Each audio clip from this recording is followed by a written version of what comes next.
Numbers. Buy out in the bitch. You can tell she been with a lot of clowns because every time she opened her legs, cotton candy and balloons fly out and shit. And on a swerve event, in LA, you can legally beat your wife with a belt or a strap per her consent. Now hit the play button. If the quietest person in the room is the smartest person in the room, the bitch, why you say so? Your pee stands flat. A pregnant woman can urinate anywhere she wants to, even a request of a policeman's hat. So drown the mattress. Motherfuckers don't know in Arizona you can get up to 25 years for cutting down a cactus. Who got the juice? In Sweden, prostitution is legal, but it's illegal to use the services of a prostitute. Every time you open your mouth, you spoil it. Bitch, you got the kind of face that scared the shit out of a toilet. And you want me to think I'm nothing without you? Bitch, my mama died, moms. Don't give a fuck about you. She a bad little bitch. She think that I want her, but I just want the chips. I ain't really on her. She a bad little bitch. She think that I want her, but I just want the chips. Come on, come on. I ain't really on her. I gave it an eye. Now it could be a good or bad thing. Either way, bitch, you better know why. I ain't gotta say shit. And you could tell by the look, I ain't fucking with a nuttin' ass bitch. I don't care if you a dime. I need $1. Bitch bought some pussy, I ain't even bother. Back up home, I told the bitch if she loved me, she would take that pussy and turn it into money. Bring it all back to me. Now we can talk for a bit. Have a seat, you little bad little bitch. What's cracking with the paper? I just want the green. Bitch, you get the money, I pull up on the scene in a clean whip, nothing but my hand out. Don't talk, walk to me, pull a band out. You ain't shit, but on the streets you a stand out.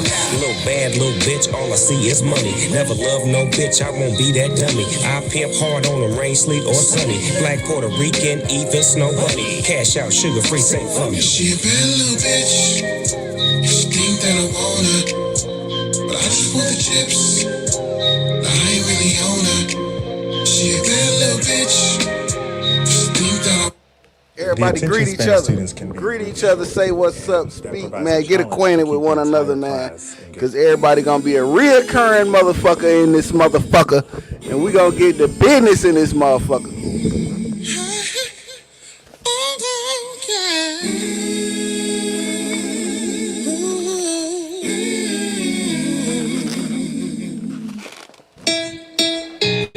I'm going to have a good day. Watch where you smile. Don't let that bitch take your smile away. Baby, I got thinking about some shit 5 years from now, and it's gonna make me happy again. I'm gonna have a good day. And I bet it just burns you up that you don't know where I'm at. Don't let that bitch take your smile away. Bitch, I'm gonna be where I'm gonna be. That's where I'm at. Now, fuck it. I'm gonna have a good day. Bitch, you ain't calling me to see how I'm doing. You wanna know what I'm doing. Don't let that bitch take your smile away. You got nerve. Yeah, I love you too. I don't stand by her. Game tight, David Blaine like. And I walk on the dance step like cool get James high. It makes me happy. Smile.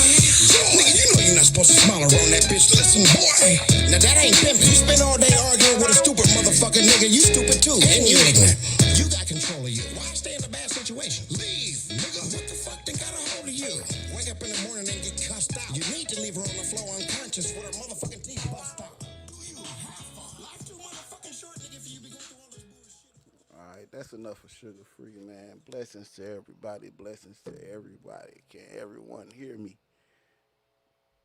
Can I be heard?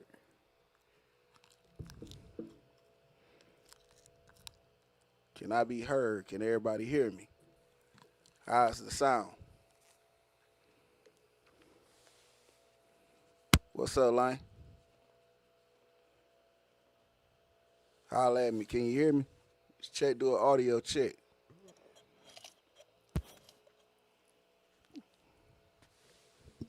Yo, yo.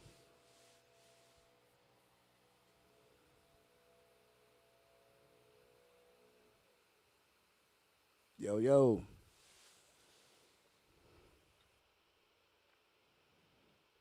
All right, all right. Can you hear me? Can Corner Boy TV hear me? Can Helena hear me? Can you hear me? Mic check 1 2. Mic check 1 2. Tell me what it is so I can tell you what it do.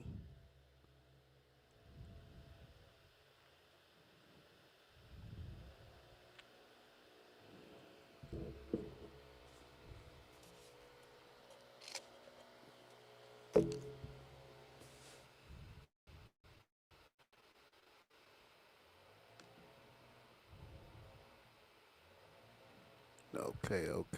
So today, that was Lane Life. We're gonna let him get his audio situated. So he gonna be the guest today, and today we're gonna be speaking on these topics, man, right here on the No Jumper co-host, Aunt Jefe and Munchie B. They stance on what took place between Munchie B and Adam. I'm gonna play a little clip of it so everybody know where we at with it and what's going on, what we talking about. So let me find the clip. Let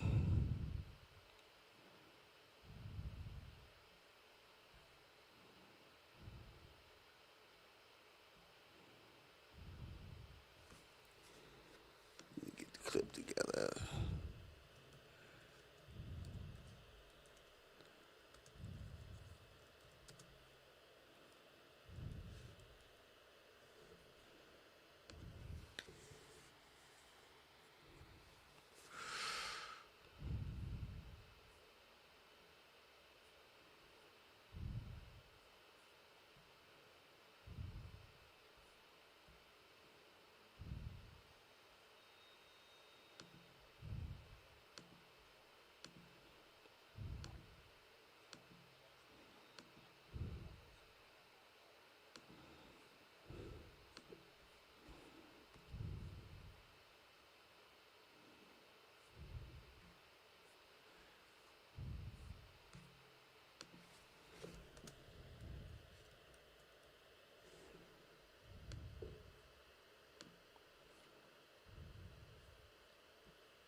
All right, I think let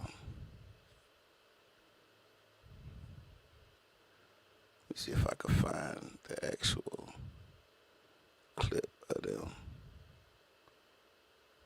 getting into it.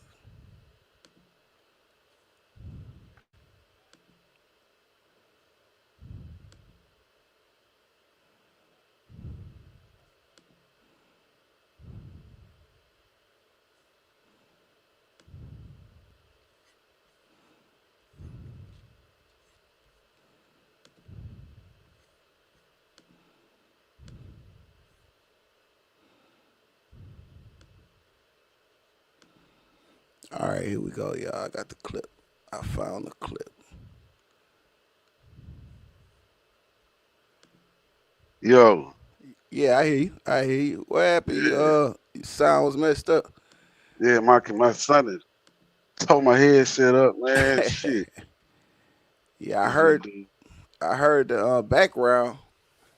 I heard the noise in the back. I just couldn't hear you. What the business But is, yeah, Phil? this what going on. We got I got the clip pulled up for the fallout between Adam 22 and Munchie B. And this is what sparked the beef between him from Munchie B and young Aunt Jefe. So we're gonna get into this first, cause this is the root cause of everything. So for those that didn't see it, this is what took place. Blacks always trying to take the high road and peace treaty with Mexicans, but be ready to trip out on your own race over a sports hat. Ooh, he said it. Now, what you laughing at? I see no lies here. What? No lies here. I mean, in what way could you possibly argue that? Like we know. The Mexicans identify as also. Whoever that is, he don't know what the fuck he talking about. He from out of state. He's a weirdo. And you, shut up. I didn't even laugh. You did. No, run it back.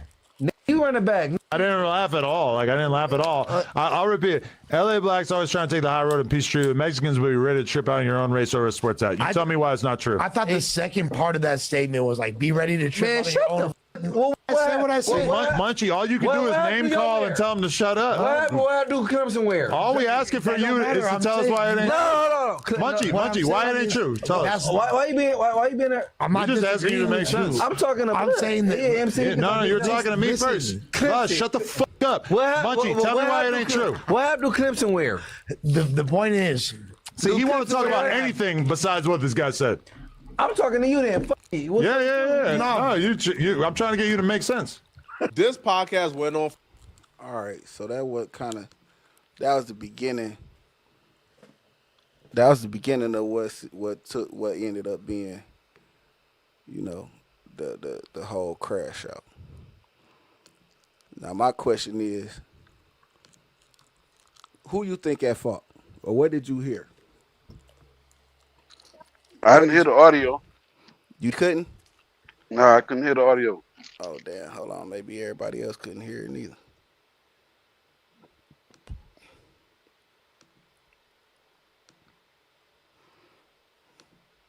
You hear it? No, I can't hear the audio. All right, hold on. Let me make The sure. video not even playing. Yeah, I took it off the stage. Let me see. Music, screen, audio, unmute. Was just mad and upset at each other. Can you hear it now? Yeah. Paper Chaser said, LA Blacks always trying to take the high road and peace treaty with Mexicans, but be ready to trip out on your own race over a sports hat. Ooh, he said it. Now, what you laughing at? I see no lies here. What? No lies here. I mean, in what way could you possibly argue that? like we No. The Mexicans identify as also. Whoever that is, he don't know what the fuck he talking about. He from out of state. He's a weirdo. And you, shut up. I didn't even laugh. You did. No, run it back. You running back. I didn't laugh at all. I didn't laugh at all. I'll repeat it. LA Blacks always trying to take the high road and peace treaty. The Mexicans will be ready to trip out on your own race over a sports hat. You tell me why it's not true. I thought the second part of that statement was like, be ready to trip. Man, on shut your own. I said what I said. Munchie, all you can do is name call and tell him to shut up. What I do Clemson wear? All we asking for you is to tell us why it ain't. No. Munchie, why it ain't true? Tell us. Why you being there? I'm not just asking you to make sense. I'm talking about. I'm saying that. No, you're talking to me first. Shut the fuck up. Munchie, tell me why it ain't true. What happened to Clemson wear? The point is, See, he want to talk about anything besides what this guy said. I'm talking to you then. Fuck you. Yeah. No, you. I'm trying to get you to make sense. This podcast went on for 5 hours. All right, so what you make of that? Man, for one, Adam getting too comfortable with real certified people. You just told that man to shut the fuck up. He was talking to Lush. At that point, he was talking to Lush. Okay, I thought he was talking to Munchie B. Nah, he said, Lush, shut the fuck up. And he wanted Munchie to make sense of the LA Blacks making an issue with their own kind over a hat and peace treaty in with the Mexicans. Now, Lush tried to jump in and say something, but, don't nobody respect Lush gangster. So he went in on Lush. And then, but Adam was trying to get him to make sense of what the question was, to see if it was a true statement or not. My bad. Finish your thought, brother. Yeah, do blacks are blacks quicker to attack their own over a hat, or are they in peace treaty with the Mexicans? Is that a true statement? Well, I stayed in Cali for 2 years, bro, and it's not as simple as the person who asked the question trying to make it seem. It's not really like, oh, we just tripping on you because you got on a Hoover hat. You got to keep in mind, bro, the neighborhood card and the Hoover card, but these people been beefing for 20, 30 years. So it ain't just as simple as, okay, he got on this Hoover hat. No, like that's and that's the way they live out there in LA. So I don't think it's simple as he trying to make it out to be. Then on top of that, they tripped the same way with the Mexicans. They gotta if it's a black set that got beef with a Mexican set, they tripping the same way. It ain't like, oh, we giving them a pass because hell nah. That's like the Pueblo Bishop Bloods and the damn what I forget what Mexican gang they beef with, but they shit always going up Yeah, on site wherever they see each other at. that was my understanding. Also, my understanding was it's the hat is a mark of this is what I represent, right? So it ain't just I'm tripping on you over no baseball cap. I'm an Inglewood Blood. I wear this hat, and if you a Crip, you wear you a 60 Crip. You got on a New York hat. So those hats are identifying items that let them know who they are and what they represent, and that's the reason for the crash out. And it's the same with the Mexicans. If the Mexicans have if they beef with a black set and the black see that hat on a Mexican head, they gonna bang on them. Yeah, That's just they how gonna that trip. go. Yeah, it Yeah, ain't. It's just yeah, cause he try. I guess the person who asked the question was trying to make it as if okay, Lane see real spill over there in his Detroit hat, and I got my LSU hat on. Say, Spear, you bitch ass nigga. Who? Let's get to it. But then Lane or Spear run across Jorge in the sombrero. We're like, oh fuck that. We ain't tripping on her. Nah, nigga, I'm tripping on Spear and I'm tripping on Jorge head. yeah, The same. cause we are the opposing set of whatever gang you in, right? Exactly. That's Exactly. somebody that's not knowledgeable of what the fuck they talking about. Just like Munchie said, Munchie was right. The problem with that he had with Adam is because Adam did laugh He did, yeah. and try to minimize it as if that's what the determining factor of the beef of the problem is. That's not the determining factor. This is why I don't like Adam being in nigga business. I agree. Adam, I agree. Adam no jumper is. I'ma say it again, and I said it plenty times before. At no jumper is nowhere to be. That Nah, I agree, Spear. hold on, we And got another guest. I got another guest that's just finna enter the chat. that's a bit. How you doing, baby? Hey, how you doing? Hey, Rhea. Hey, Fine, and you? this is Helena. Helena, this is my partner Lane. Lane, How this you is doing, Atlanta? Helena. I'm okay. So, you want to get in on the discussion, or you just came up here to say hi to me and let me hear you in your sexy voice? Hey, I can't hear her. She's speaking, Spear. Yeah, she heard me. She wasn't saying that. Oh, there she go. All right, I can hear now. But nah, I'm here to Spear. listen. Okay. I agree with what you're saying, brother, for multiple reasons. But it's like this. Adam, he taking real gang members and he put them on his platform. He employ them. Okay, fine, cool. No harm, no foul. But this where the problem come at. If you got somebody, a reputable such as Munchie B, telling you that's not what this is, maybe you should Listen. shut up and listen. Don't try to argue with him. Just save your opinion and listen so the man can make sense of what's going on. Because if not, you end up saying stupid shit like Adam was just saying and what Lush is finna say. Exactly. And Lush is a fucking glazer, so you really can't take nothing he say into full account. Cause he really just trying to glaze the situation so he don't get looked at in no funny way. Right. But the okay to move on to the next toxic shit that happened. I'm gonna try to find a clip, see if this shit that went down on there where him and Adam just really got into it is on here. Yeah, that's kind of like start looking. I want to say probably around like the third hour, something like that, because it's late on in the show when it happened. Now I'm getting it from I'm on Flacco. Flacco did a review of this, and Oh, okay.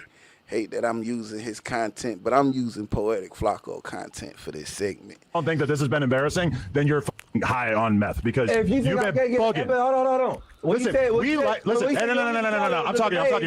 Listen, no, I'm not holding on. I'm talking to you. I'm talking to you. I'm talking to you. When you say we all, Munchie. No, I'm not trying to hold on. I'm talking. I'm telling you, stop touching me. You don't use a towel to bathe. Munchie. Right or wrong? And then you said, I said, Daniel, no, I just let the black water. What the fuck are you talking about, Munchie? We all believe in you as a podcaster, but you're acting like a drunk embarrassment right now. It's super fucking annoying. Man, and we don't want to do podcasts with you if you're going to act like this. So please just stop coming in like this, bro. Shit is annoying as fuck. I've been meaning to tell you for a while, but this terrible. Man, you talking about drunk Munchie? Yes, because you're being drunk as fucking annoying as fuck. You're fucking touching me and shit. You won't shut the fuck up. Bro. I'm just saying. I'm trying to get to the donations, and you won't shut the fuck up. You go for donations because you keep talking about yourself. Every single donation I read, you turn it into a 10-minute monologue about yourself, talking about some random shit, and then you start touching me with your dead skeleton hand. Let's talk about. Let's do whack 100 back. Oh my! When we run it back, literally, you just start talking about whack for no reason. This is exactly what I'm talking about. I'm talking to you. You are a good podcaster who comes in and gets blackout drunk for no reason every time. It's holding you back. Stop doing this. You're not invited on this podcast, and you're gonna keep showing up wasted. This is great content, but this conversation got to happen off air, bro. All right. So would you say Adam provoked that situation? Yeah. And I'm gonna tell you why. I'm gonna tell you why he provoked. Cause it's like this. I have a short fuse with people that can't control their alcohol, right? Yeah. But that's more so with strangers. Like I'm not gonna tolerate a drunk stranger versus I would. Oh shit, my nigga Spill drinking that Don Julio. What time it is? It's 7:30. He gonna be on one about 9:30. You know what I'm saying? So by me being familiar with you, how you get when you turn up on, when you turn up and you're drinking your bottle, I know how to handle you. So this night, like, is Adam first time being around Munchie B while he was at work, or excuse me, on the podcast, he was drunk. So with him being used to that, he escalated it by certain little words he was saying, raising his voice, and just trying to make Spill. Honestly, I think if Munchie was sober, Adam wouldn't have reacted the way he did if Munchie B was sober. Nah, you'd have definitely got a whole different Adam, but you'd have got a different Munchie too. You'd have got a different Munchie too. Munchie would have been more punctual with what he was saying. You got drunk Munchie that's stuttering. He already got a stuttering speech impediment, so I'm pretty sure that's worser the more alcohol he drink. So it's a pause in what he's saying. So if he's sober, he kind of got a grip on it and he could get his words out. He could get with his point across a lot faster. But when you talking to drunk Munchie and he paused, there you have now Adam can insert all the yelling and screaming. You know what I'm saying? And he feel like I think Munchie had put on display the enormous amount of patience and reserve, because I don't know if I could have been able to not punch Adam in the face. And to your point, Spill, I'm telling you, watch. Adam gonna try the wrong person up there. He gonna try the wrong person. He think because he got security up there that he could get away with doing what he's doing. He gonna try the wrong person. It's gonna go all the way up. So somebody's gonna go all the way up. Do you think, as a black man, Aunt Jefe should have stepped in? Yeah. I do too. Yeah. I believe so too, wholeheartedly. Like, this ain't even no. This ain't. I don't have nothing. I used to fuck with Jefe. Like, when he first came out, I was rocking with him because he a gangster nigga from, the land, and he was pushing a more positive stance on shit. You know what I'm saying? He wasn't into the messy shit. But where he fucked up with me at is when he aligned himself with Whack 100. And I was like, hold on. How can you not see this nigga for what he is? Like, I understand niggas that, you know, you can't tell me who to fuck with, right? You can only suggest. You could be like, hey, Spill, niggas over there, bro, they be calling the police. You know what I'm saying? Them niggas over there, they ain't right. You know what I'm saying? Them niggas over there, you put me down, you put me on game, but you gonna let me have my experience. So I go over there and I start dealing with them. Eventually, I'm gonna peep game. I'm gonna see, I'm gonna say, it's just too much going on with you. You know what I'm saying? Like, even the whole, without even you, before you even say anything to me, I already have a background. I already have some information on these people. So if the moment he took Loose Cannon up there and made that statement against Big U, you police ass nigga to me. You know what I'm saying? So I'm not fucking with you on the strength of that. But he decided to keep things neutral, not take a stance on. He decided not to take somebody else's stance that they wanted him to take on Whack 100, and that's commendable. But you have to see things for what they are. You can't just, be that fucking gullible. And you supposed to be a street nigga. You know what I'm saying? You cannot be that damn gullible. Yeah. See, look, let me ask you this. Did you watch Munchie B live from yesterday? Yeah, we can review. I think it was yesterday. Yeah, he had a live yesterday. Yeah, Munchie, he said a lot of stuff that kind of caught my attention. So look, let me tell you, because I'm gonna bring it up because I've been following both of these niggas because I rock with them. Especially, I kind of started to lean a little more towards Munchie B because he just was keeping that shit 100. So it's like, shit, I can't not recognize the nigga that's keeping it 100. You know what I'm saying? So, hey, shout out to the B team mayor. B team elite team. Yeah. I gotta fuck with him. So look, this the thing. This man, hold on. I kind of lost track for a second because I started reading some shit. But this the thing. Ever since when him and Ant got up there, and Wack got on the phone with Adam, and him and Munchie was they doing their little back and forth. Everything Wack would say, Aunt Jefe would fall out laughing as if this shit the funniest shit in the world. So it's like, I'm listening to the phone call myself, and I'm like, this shit really ain't that funny. What the fuck? What is he like? What is he hearing? Because I'm not hearing it. Right. That was my whole like stance on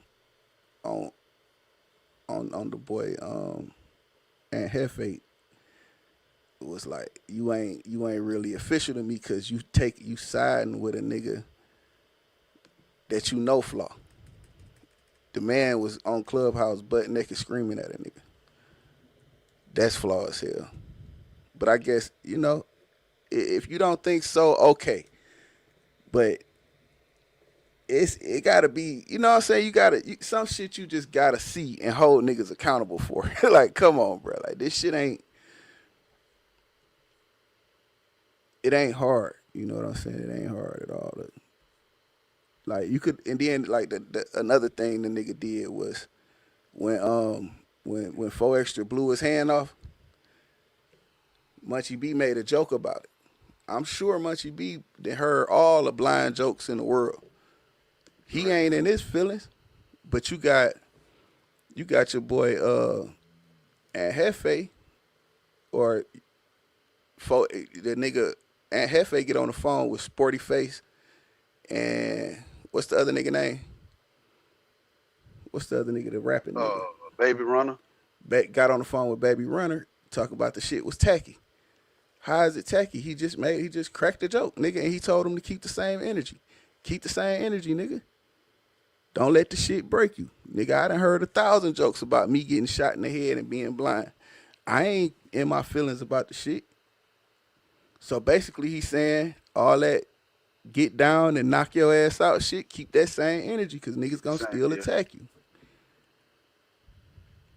And another thing they got to keep in mind too, bro. The Inglewood family beef with the whole neighborhood card, especially the 40s and the 60s. Right. So you would almost expect Munchie B to crack a few jokes about his enemy. Like that's a gift. Like that goes without saying. Like, come on. But look at the incident. It ain't like he was shot.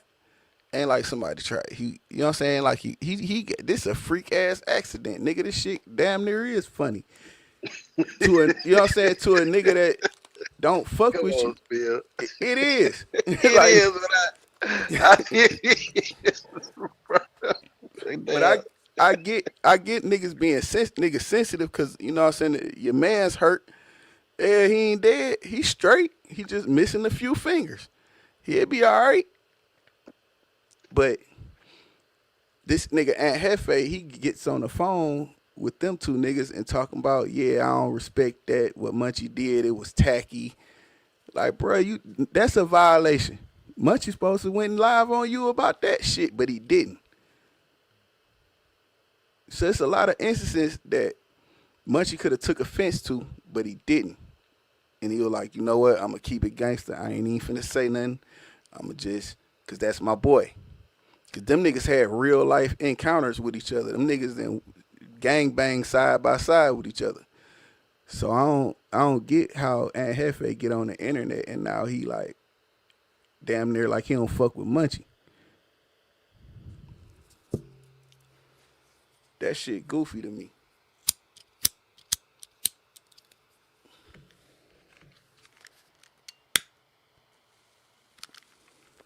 Nah, I agree. Hold on one second, here. All right. So look, you got all these instances where Aunt Jefe is undermining Munchie B, and Munchie B still rocking with him. But the one time he was supposed to take that nigga side, just being as a black man over that white man, he chose to remain silent and stay in his seat and not interject himself when he should have, because that's a white man talking crazy to a black man.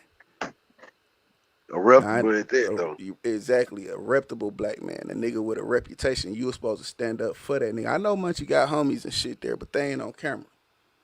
You as a nigga should have been like, hold up, Adam, I don't give a fuck, calm that shit down. Right. Just a show of unity. And this is why Adam think he can get away with the shit he be doing, because you got niggas like Ant that's gonna allow him to say and do other niggas any way he want to do them, even if it's in a disrespectful form. I don't give a fuck if Munchie did disrespect him first. Nigga, stop doing that shit you doing. You going too far. I'm finna fuck you up. You know what I'm saying? Right. But see, Ant already have a fucked up disposition about Munchie anyway. This is why Ant don't do nothing. He lined up with Whack 100 anyway. And then the flawless thing this nigga did, when Whack 100 came up with that fake ass T Grizzly paperwork and tried to shoot that shit out there, this whole Aunt Jefe is one of the niggas his whole ass sent that shit to. And Aunt Jefe ran that content. He sent that shit to 14 other people outside of Ant. If 1090 Jake ain't go for that paperwork, why are you going for this paperwork, nigga? This ain't content, nigga. This a whole lie. Right. But the way you trying to put it out there is on the way like, well, I don't believe it, but I don't know. You know these. But I don't know, yeah. Yeah, like, nah, man, go on with that whole ass shit, bro. That shit some lame. That shit lame as fuck. Yeah. You trying to be help in a campaign or smear a real nigga. T Grizzly and them ain't no hoe. And them niggas some stand-up niggas. And you on board with this slander campaign with Whack 100 hoe ass, which is he is a fucking nobody. But you, I hate to use the term dick riding, but you just, trying to be on the side by side with the content shit, trying to just get content from anywhere. Yeah, you'll accept anything, buddy. Like, and then when that nigga led you wrong, the only reason you didn't come out and say, yeah, this ain't true, is because you kind of left it in the air type shit. And that's some lame ass shit anyway. If you felt like and then you supposed to be a jail nigga. When you got that whole ass shit, you should have looked at it and been like, man, this shit ain't no real report. This ain't no right. How the fuck? What is this? Right, bro, don't send me no more of this whole ass shit. But nothing Whack do offends you, even when he try to put you in a mix of some bullshit. But every time it's time to, like, agree with Munchie or just stand up for black people, period, you kind of bag off and, try to be standoffish about it. And I can't respect that about him. I don't give a fuck how reputable you is in your set. You making yourself look bad. You're not a good representation of black people. You're not even up here. This ain't about your set no more, nigga. You on a 5 million subscriber paid channel. This about black people. Fuck the set. The set is not important. We know we love where you love where you come from, but you gotta love your people more. When you get on these platforms and get on these TV shows and shit, you can't let these white people try to treat us any kind of way, even if you don't get along with a nigga. Nah, I agree. And I'm gonna tell you another thing too that I don't like about this situation. It's because, all right, and this ain't no shot at nobody, but shit, if you feel, fuck it, take it how you want to. But it's like we seeing this same. I think Jefe doing the same thing that we seeing going on over here in this sector right now. Maybe he feels as though Whack 100 can help him get further in this content creation world. So that's it. So he rather have him as a friend than an enemy. And at what point do we say, all right, yeah, bro, I can get to this YouTube money by keeping my honor intact and not being on those weird shit. It's like I'm not finna align myself with no motherfucking well-known rat because I can get some clicks and views. Hell nah. Fuck them clicks and fuck them views. Right, I don't want them like that. Because you're going to have to keep doing that type of shit to keep them views and them clicks going. Exactly. So at this point, you said fuck the streets in your actions. You ain't, just because you ain't say it out loud don't mean you disagree with these niggas. Right. They just said some shit, and I think they just said some shit trying to run a play on niggas. I don't think they really mean fuck the streets, because I know 21 them is levels to that shit, and this shit do hit the ground. So he ain't never gonna say fuck them niggas, because he love them niggas. You know what I'm saying? Them niggas been his rock, his support system the whole time. So he ain't saying that shit and meaning it to the degree niggas trying to take it. But when you move along, when you align yourself with a nigga that's a snitch, a nigga that's a fuck nigga, a nigga that goes against every code in the street, then you're saying fuck the streets in your actions. Yeah. So it ain't so I said all the time, over and over again. It's not about what a motherfucker is saying. It's about what they doing and how they respond to certain shit. Nah, for real. Cause look, with the whole "Let's Fuck the Streets" movement, right? This why I'm at with that. If we talking to the youth, we talking to at risk adolescents and the young kids. Yeah. From that perspective, I'm gonna say fuck the streets too. But if you make millions off the streets, built your career off the streets, and I come from it. Your So whole image. yeah, your whole image, and I come from that, bro. So me saying fuck the streets, nah. Yeah, I can't say fuck Unc now, cause Unc them still fucking around. Right.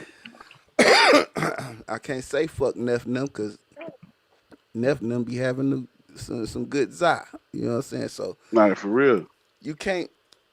It's too broad of a statement, which is why I agree when you be like, quit making these broad ass statements. Say what you mean. Stay with you. Nah, exactly. So a nigga can't just take it and make anything of it. Cause now you got niggas like 6ix9ine thinking he did something right when he told on niggas. Yeah. It's another thing. Don't say fuck the streets when you ask and caught a case and you finna tell. Or when you a victim of the street. Or exactly. Cause Spill, you know this just as well as I do. There ain't no 401k in the streets. Ain't no retirement plan. They don't love you. But there is love out there. I got some partners, some solid people that I done met from doing my little time all across this state of Louisiana that I consider brothers. That I got real love for and that showed me real love. But don't start saying fuck the streets after you done put out all this drill music. You got the youth thinking, okay, this is the way to go. Don't start saying this shit fuck the streets not from your gated community, your $2 million house. Hell no. Right. I disagree with that. Yeah, if you gonna say fuck the streets, my nigga, you gotta say that shit from a standpoint where you talking to people that's on the fence, that's straddling the fence, like they trying to make it, they being influenced by you or other people that they see in the neighborhood that's, you know what I'm saying, getting money and having their way. And that's because that's what influenced me. Me going outside, seeing niggas like getting money, having bitches, doing what they want to do. That's the life to me. Cause it's like, damn, well, what the fuck I'm going to school for? I could just go out here and do the shit they doing, and I could have money, car, house, whip, all the bitches, everything. So yeah, I'm gonna say fuck school teachers and the church preachers. And I'm going to hang with my niggas with the street sweepers. All right. You talk to them. Now, mind you, when I did make the decision to go outside and go into the street, the niggas that I got around was on some shit like, nah, nigga, go to school. This shit ain't cool. Being hard-headed, I decided to do what I wanted to do and not take the advice of the niggas that was in the street. But once you in it, you in it. In it. So, did I take losses? Hell yeah, I talk about my losses way more than I talk about my wins, because I want you to hear my losses. I want you to learn from me. I want you to understand that shit, this shit happened to Spill, it could happen to me. This shit ain't no motherfucking cakewalk. This shit ain't nobody motherfucking bulletproof, motherfucking gaffle proof. Everybody that been in these streets, played in these streets, then took a loss.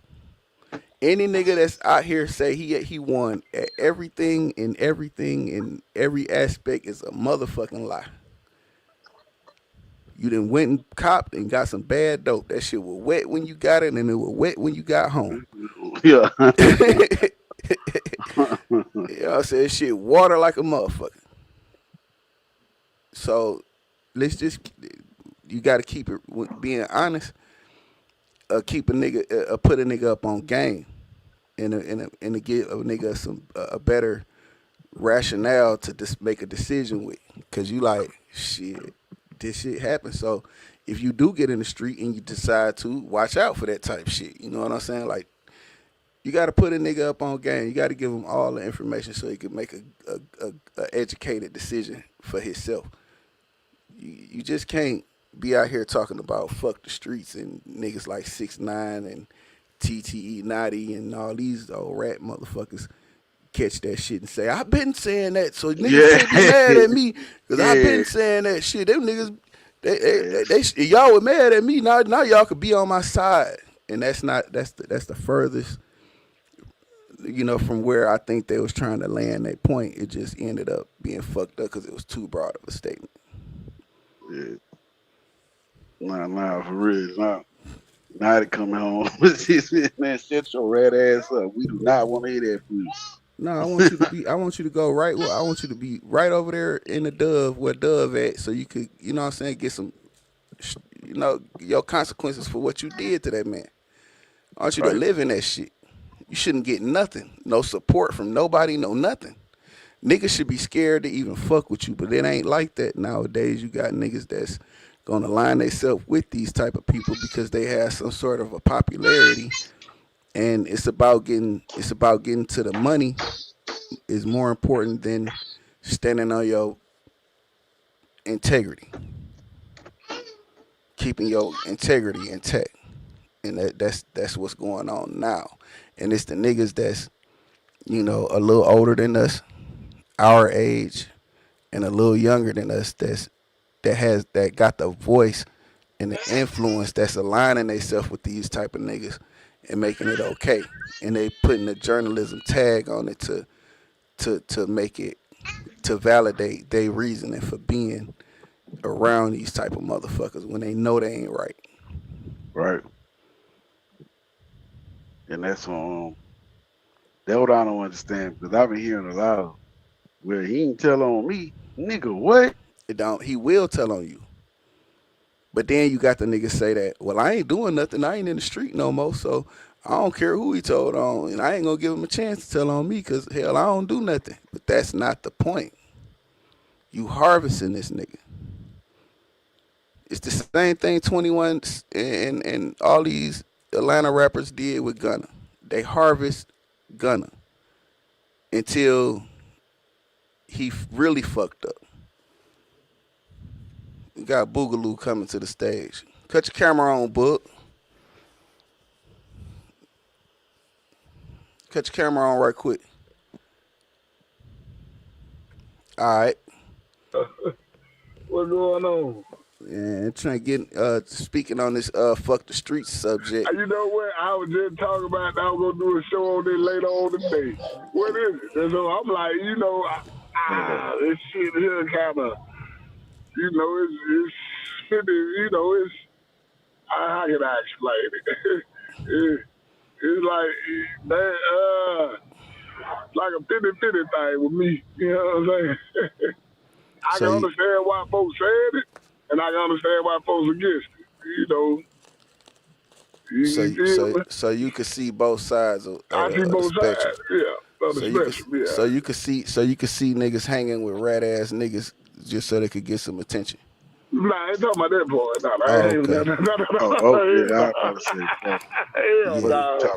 Cause I was gonna drop you, Boog. I know you, man. You my personal partner. I was gonna drop you, and our friendship was gonna be over. Yeah. I ain't talking about that shit with God. I don't give a fuck about that. Yeah, but I don't know what that shit about right now. But what you saying? So basically, what you saying is, you understand them saying fuck the streets because of the long term effects of it is you can't retire from the streets. The streets don't leave you with nothing. Like and if you go to jail, your girl gonna fuck your homeboy. Go to jail. Hey man, listen, man. Yeah, you got some folks to make it happen today, but you know majority of niggas go get killed to go to jail. It's one of the two. Come on now, let's just be for real. It's a very small amount of niggas that really actually make it out. Yeah, that's what I'm saying. So I can understand what they saying. I don't know what the hell. I get 21 said that shit was some more shit, but yeah, I think 21 then was basically saying like trying to get the kids to not involve themselves with the street. Yeah, but you gotta elaborate. If you don't elaborate, then you got niggas like 6ix9ine taking what he said and saying, "See, I was right." Yeah. Charles You and don't White was another one that went Charles. on and Yeah, Charleston White, another nigga that shouldn't have any clout at all. You know what I'm saying? Boozy say no. Honeycomb say no. But then Rollo say, yeah, fuck the street. And I Because can't say here, Rollo a real one though. Rollo really did what he did, and he looking out for his community. So what he do? What Rollo do? What you mean? I'm talking about Rollo made a lot of money in the streets. Dog food man back in the day. But I'm talking. We talk about far as that case he caught. That funny shit. That funny shit he did. I don't think Rollo told. Nah, listen, bro. Anytime you gotta get your paperwork and say, okay, this page 8, I know what it say, but go to page 12, it explains. That's too much. That's too much. I ain't gonna put that jacket on Rollo. But listen, you don't. Page 12 cannot explain page 8. I don't give a fuck. If you said some foul shit or got some foul shit going on in page 8, you can't turn to page 12 so 12 can explain 8. That ain't how that shit work. You don't throw nobody under the bus. You don't do no proffers. You don't make no statements, and you don't do no deals that get other niggas fucked up. Even if you is trying to finesse them. Them folks gonna check. They gonna research what you said. Yeah. They definitely gonna research what you said. And then you had a weed case, nigga. Go do that little time and shut the fuck up. What you want? Hey man, really? You a Muslim. You gonna be good in jail. Just relax. Yeah. Don't make no statements. Don't do no proffering. Don't do no finagling. None of that. Proper agreement. Look at Keith and D. They done told you done killed Tupac all these years. They done came and got your stupid ass. You dumb ass nigga. You put a proper agreement against you. Well, he had a proffer. That proffer, when you dealing with that type of shit, you have to really understand what you're doing. Cause that proffer is only good for a certain area, right? Yeah. So the proffer may be good when you talking to the police, but it ain't good when you talking to the media. So you got to lock his ass up off his proper agreement. You know what I'm saying? For years, we caught Tupac and them, and Diddy paid us this, and we did all this. He had immunity in California. He had immunity from the federal government. He ain't had it ain't the feds that got him. He had immunity from Las Vegas got him. Yeah, he had immunity from the DEA and the federal government in California. He didn't have immunity in Las Vegas where the crime took place at. Damn, fool. Vegas was able to. I ain't sitting up there saying I killed no damn body. That's what they said up there saying I killed Tupac. That's dumb as hell. But he has. I mean, that's why you don't give proffers and give statements, because if you lie in that profit, when they do, like Spears say, they gonna do their research, and if they find out you told one lie, your whole deal off the table. And you still looked at like a snitch. It's like a snitch. You just snitched in the backfire. This damn fool ratted on his damn self. Yeah, him and Rollo. Y'all told on your damn self. Y'all niggas crazy. You can't do shit like that and think it's okay. Think niggas gonna fuck with you when you get out. No, Rollo did a bold move. He should have never tried that shit. He should have did his time. He said, shit, pop shit, 12 can't stop shit. 12 stopped his motherfucking ass. You supposed to sit your bitch ass down. That's how that's supposed to work. Not go make a proffer, not try to pay niggas to take your case for you. None of that whole ass shit. Hey, man. Go do your motherfucking time, real nigga. It's just a lot of crazy. This argument crazy. Honeycomb. I see a honeycomb. Man, I don't know what. Yeah, that nigga that crazy as hell. Shit, I felt we were coming from. What'd he say? I ain't even get what he said. He talking about his grandma and them died and this shit. I said, that ain't what grandma and them meant. Talking about they gonna die over here. Nigga, they didn't want to get caught up in your bullshit, get got down and the house blew up. Nah, that ain't what they wanted. But Yeah, they that's know not what they wanted. Yeah, well, I understand. We hold know up. all old folks say that. You Yeah, gotta I'm keep down in here. I mind. was born here and I was down here. Well, look, keep in mind. They most definitely knew the risk. You do know, Brazen Mama got shot Yeah. behind like they house and been shot up before.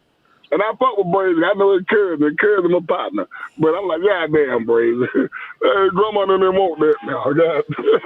They gonna put Nah, that I on them feel old folks. coming from them. Yeah, I feel where he Yeah, coming from. He ain't mean it like man. the way you Yeah. trying to take it. He just meant it like I know. The way you said it, though. I like, no, boy, what the hell is you talking about? Hey, man. for the most part, shit ain't really it ain't how you say it or what you say. It's how people perceive it. And Yeah. perception get you fuck the whole thing. What you trying to say? Because somebody will take what you say and pervert it into what they want it to be to make you seem like you out the loop or don't know or just a sucker or a lame. Yeah, I People can't do talk. that Yeah, shit I all the know. time. I And fuck with Brazen. And my partner little cousin, man. So I never thought down on the Brazen damn food, though. Hey, man. yeah, he That is definitely crazy as hell. he definitely Oh, he got told me. some mental issues going on. But Yeah. that's my Shout out boy to though. That's my boy though. I You gotta fuck with kind of be Brazen. you gotta be a little bit retarded. You know what I'm saying to understand what he talking about too. Nah, I But I understand fuck him with him. completely. I'm not mad at him. I ain't mad at him for going to war with that nigga. I ain't mad at him for none of that shit. I understand. Fuck that. It is what it is. Up is up. So you don't give a All damn right, who hold you on. is. Let me see what he said. I'm finna bring the content to the board to see what Brazy Yeah. said about these niggas. Y'all mind of this whole boy. What the That's what I y'all mean by fuck the criteria? streets. Y'all disappointed me, boy. Stop rapping about All gangster you shit. Take disappointed all that me. gangster shit I y'all don't rap understand about. it. I don't understand it. I don't want to understand it. You niggas, I don't So y'all understand won't it. I'm from confuse the the youth. street. I'm from the street. What you niggas talking about? What the talking about the street? Boy, I'm from the streets, boy. Man, I'm from the streets. You ain't from no suburb. Y'all ain't say suburb. You that who handling that who pin their feet on our neck, the suburb, and white people stepping on our face. You talking about the street. We had to get out the mud and tripping out the whole. I don't care. I don't care. I don't want no understanding. I ain't got no understanding. I ain't trying to get no clout. None of that. I'm really me. I'm not clout chasing. I'm really me. And I know y'all stepping, y'all killer, y'all will do it. All y'all like that, and I'm ready to die. I don't care. On That my was grandma, Brazen I don't told, care. man. The come load up, do it, stand over me, hit me all in the head, boy. Y'all don't care about that shit. Y'all tripping. Street, man, listen, my grandma from the street. Boy, my granddaddy died in the street, boy. Like, you know what I'm saying? So it like, I told my granddaddy, grandma, man, I'm finna move y'all, man. Let's go, man. I got real smoke out here. Then my grandma said, man, we ain't going nowhere. On blood. They said we ain't going nowhere. Them niggas dying right here.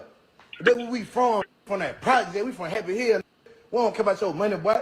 That's your money. Take your money, go do what you want to do with it. We ain't leaving this project. This is all we know. Yo, my grandma told me, I'm like, damn, grandma, shit, man, this shit for real out here, man. Please let me. Boy, it is what it is. Boy, we dying together. We dying right here for life. You hear me? That's why I swear to God. That's why I'm like, my grandma ain't say the street. My granddad ain't say this shit. Nigga, y'all was doing them little shows and shit when all y'all start popping out. Get what y'all doing? Hitting them clubs up in Alabama. You know, going to Texas, in Florida. You know, it's all over the world. And get who come to see y'all stupid ass? The streets. When y'all was charging $15K or $20,000 show, who the think would come to see y'all in the streets? Who in my house? Y'all think you listen, I'm telling y'all, y'all texting my phone to myself, man, you gotta be want to go back to jail. What type of nigga saying? That nigga crazy. That nigga absolutely right. That nigga absolutely correct. Yeah, I agree with it.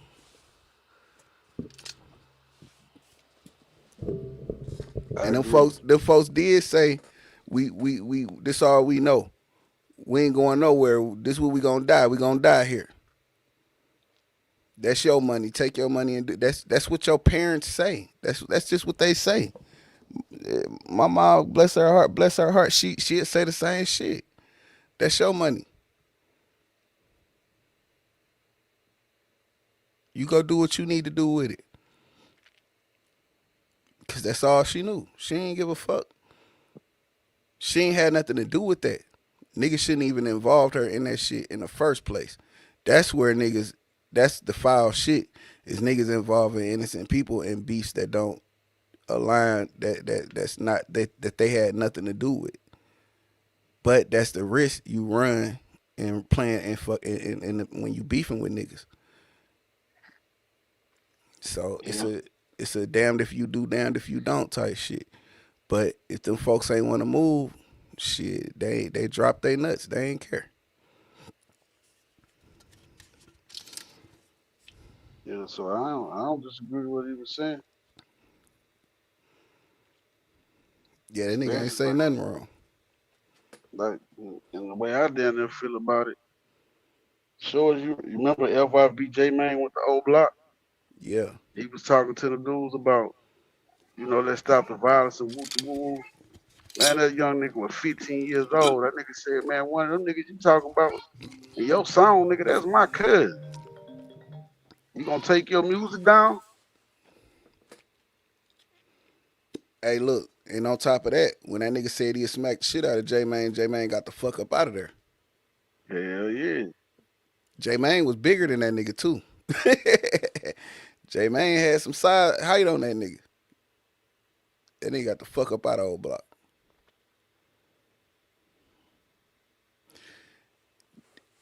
So sure as you really mean, yeah, okay, take your music down. You did some of my dead people. He ain't gonna do that. I know. Yeah. He get paid from it. He just none of these other niggas with the fuck the streets moving. Like I said, I see both sides, man. I ain't gonna lie, nigga had fun out there, but there's a lot of bullshit that went on. I wish that didn't happen. So I see both sides. That's part of that shit, man. Yeah, that's what. So yeah, we all on the same page when it comes to the actual thing. The fuck the streets statement is just it's so broad. Niggas is trying to take it and make it and twist it into some and pervert it into okay, we can hang with these snitch ass niggas now.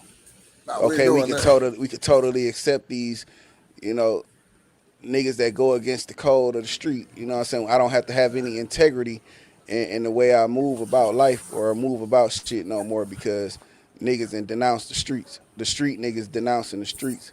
But and I think that's one problem. I say, folks they ain't going by the code no more.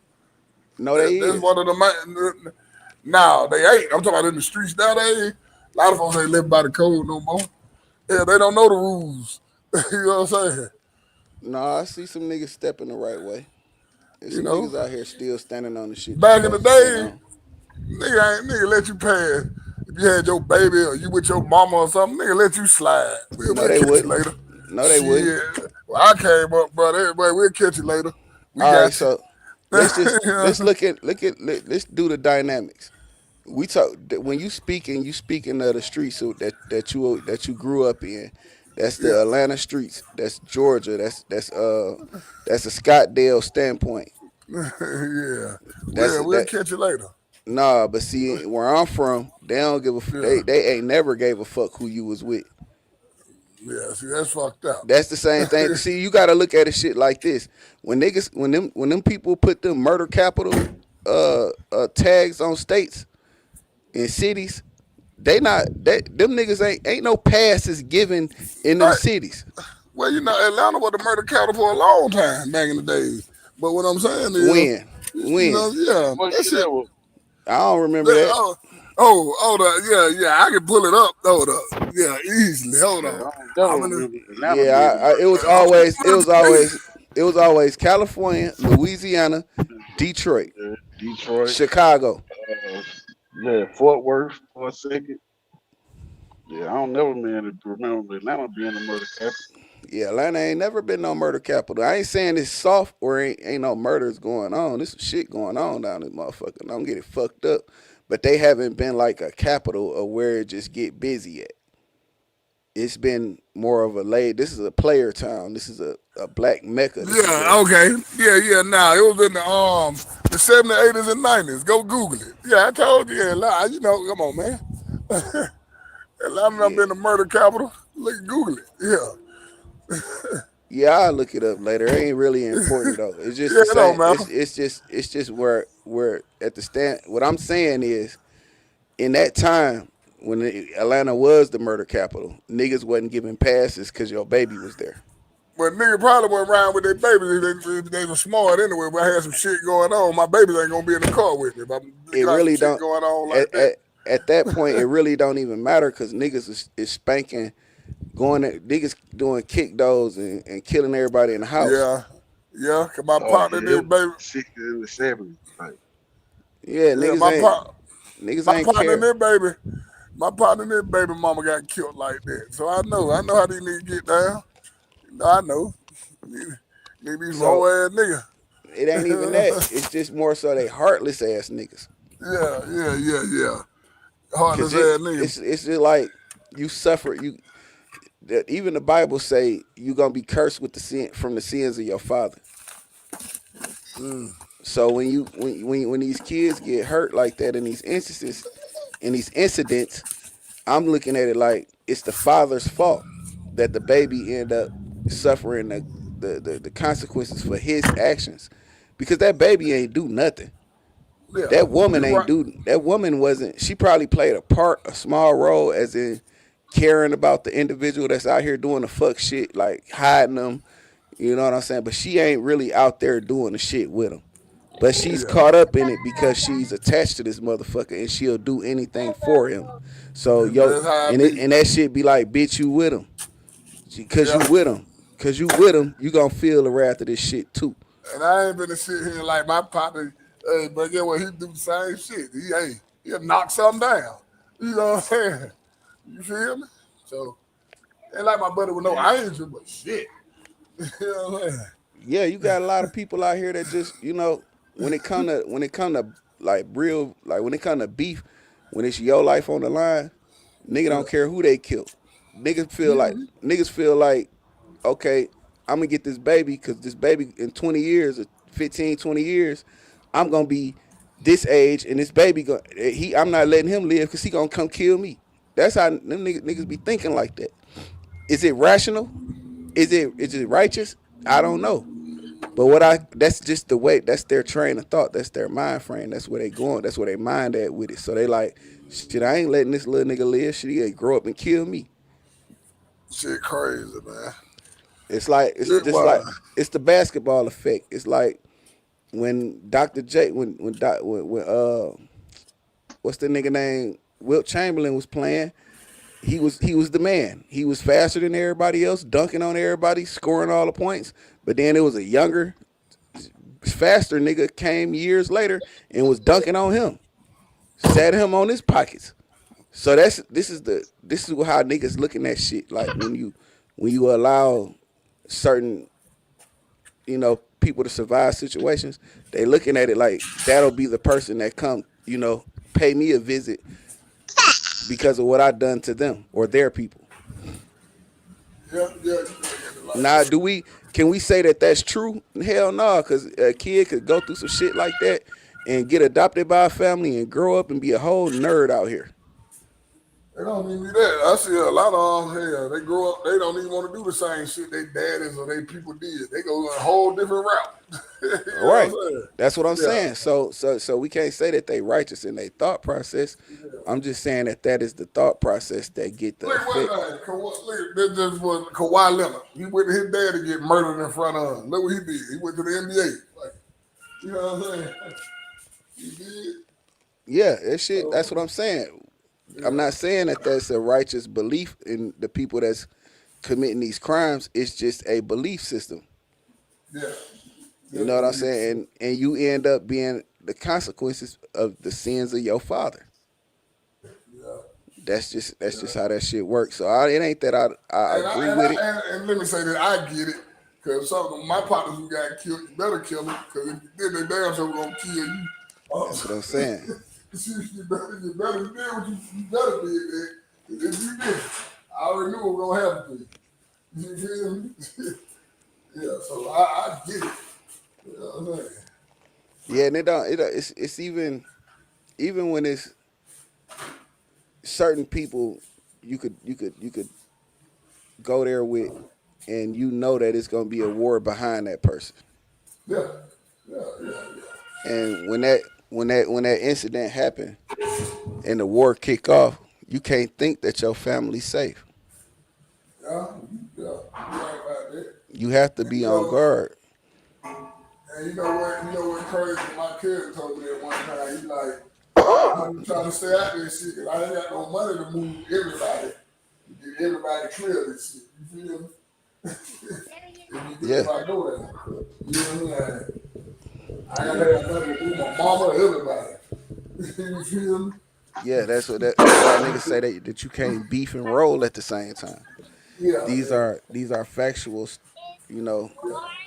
sayings that people actually live by. Yeah. That's real talk. You know what I'm saying? Yeah, you gotta just be you gotta keep in mind that, Sometimes you gotta fight another day and let some shit. Sometimes you gotta let shit go sometimes.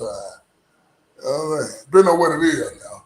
I ain't telling nobody done bust at you or something like that. Now we ain't letting that go. But some shit you can't let go. No, it ain't even I hate to use this shit because niggas done perverted it. Lane. Yeah, I had to beat my mic. Kids stuff here making noise. I hear you. All right, listen. You know how niggas say got this then perverted picking and choosing. Yeah. Niggas then perverted that as so they could and manipulated it in a way to where it makes it damn near unethical for you to pick and choose your battles wisely. That's a real thing. You don't always have to. I don't have to react because you screaming and hollering over there. I could just keep walking. Keep it moving. Yeah, because you know why? You know why I ain't gonna react now? Because you making all this fucking noise, and if I do what I want to do, I'm going to jail. I'm gonna go to jail. So I'm gonna wait until I'm gonna walk away. Niggas gonna say, "Oh, he a hoe ass nigga." Yeah, everybody, please say that. I was there with the game one time. My kid, he told me, he said, situation, you got 100 niggas, this other nigga only got 10 niggas. You know, at any time, you can wipe his whole clique out if you wanted to. But like you said, sometimes it don't be the right time and place for that shit. Sometimes, you know what I'm saying? Sometimes you gotta be the bigger person. You know you can step on them whenever you want to. You know what I'm saying? But sometimes it don't be worth it, and it don't be the right time and place for all that. You know what I'm saying? It don't even matter if you got 100 niggas and he only got 10. Yeah. It's just that in that moment, that situation, it might not be an advantageous situation for you. Yeah. And you might the wrong people might see it, and it involves some law enforcement, some letters, some alphabets that you don't want in your business. So regardless of whether you can step on them at any time, you can't step on them right now because this is the wrong place to do that in. And even when you got 100 niggas and this nigga only got 10 niggas, them 10 niggas could be the worst kind of 10 niggas in the world you even want to have a problem with. Them 10 niggas will wipe through your whole 100 and a family member of everybody in your 100. So you still gotta pick and choose your battles wisely. That's all I'm saying. That's where I'm getting at with it. I don't care about the size of the crew or the dynamics shit. I'm talking about far as like it being a true statement as people living in the truth of picking your battles wisely. Because let's just take it away from that type of shit. I was locked up. I had when I first got locked up, maybe like 6 months into my bid, the new guards, they wear little polo shirts, button up collars, right? The 3-button collar shirt. That's what they wear. Yeah. So they took me to medical, and they told me to get on the scale. The guard that was standing by the scale was a female. She was short, she was cute, she had braces, she was nice looking. She was okay. So I got on the scale. She was like, "How much you weigh?" I was like, "How much you like him?" So she laughed and shit, and I told her, and then like from that point on, we were cool. Like every time she would come to every time she would see me, she would speak, Stop. and I would always be respectful with her because I'm just not the type a disrespectful person. I'm not a disrespectful nigga.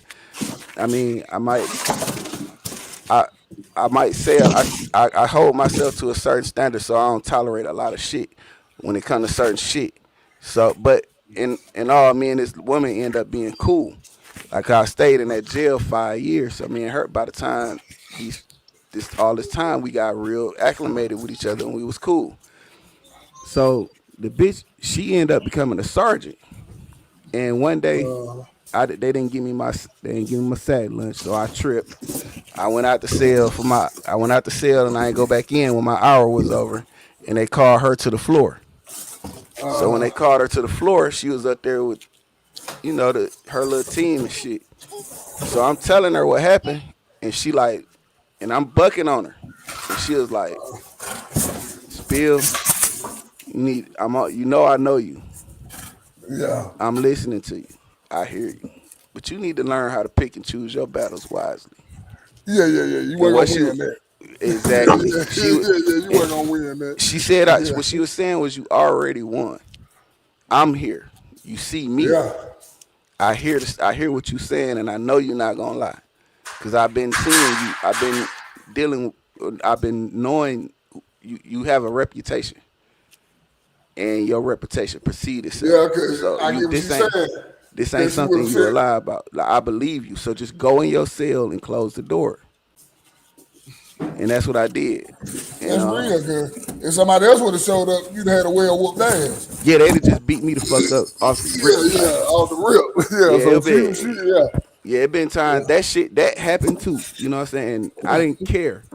You know what I'm saying? At the time, I ain't give a fuck. And then it was just like, them niggas came in there motherfucker on my ass and just beat me the fuck up. Like, threw me in the cell. They ain't asked me to go in or nothing. Yeah, I knew what was finna happen, so I just went in the cell and they still beat me up. Like, The police get down like that. So, I got my ass whooped on the streets by them. Yeah, they do that type of shit. So, when she came in and she wasn't aggressive and she let me talk and I heard her, she told me to pick and choose my battles wisely. I chose to go in my cell and close my door. And did she give me my sack lunch like she's supposed to? Hell no. She lied, but she saved me from getting my ass whooped. Cause she was damn near like real close to like letting them people do what they came up there to do. They wanted to do it too. Hey, man. So picking and choosing your battles wisely is a thing. Yeah. You can't go in here. You can't just show up and think it can't happen to you. You can't be that fucking arrogant. Yeah. So many downfalls for that reason. And I be telling nigga, I know killers who done got killed. So just because you a killer, you think another nigga ain't a killer too? You feel me? Niggas just ain't scared of you. Like that shit. Yeah, that shit that's don't it. really. It don't scare. It don't scare nobody because everybody's capable of it. Exactly.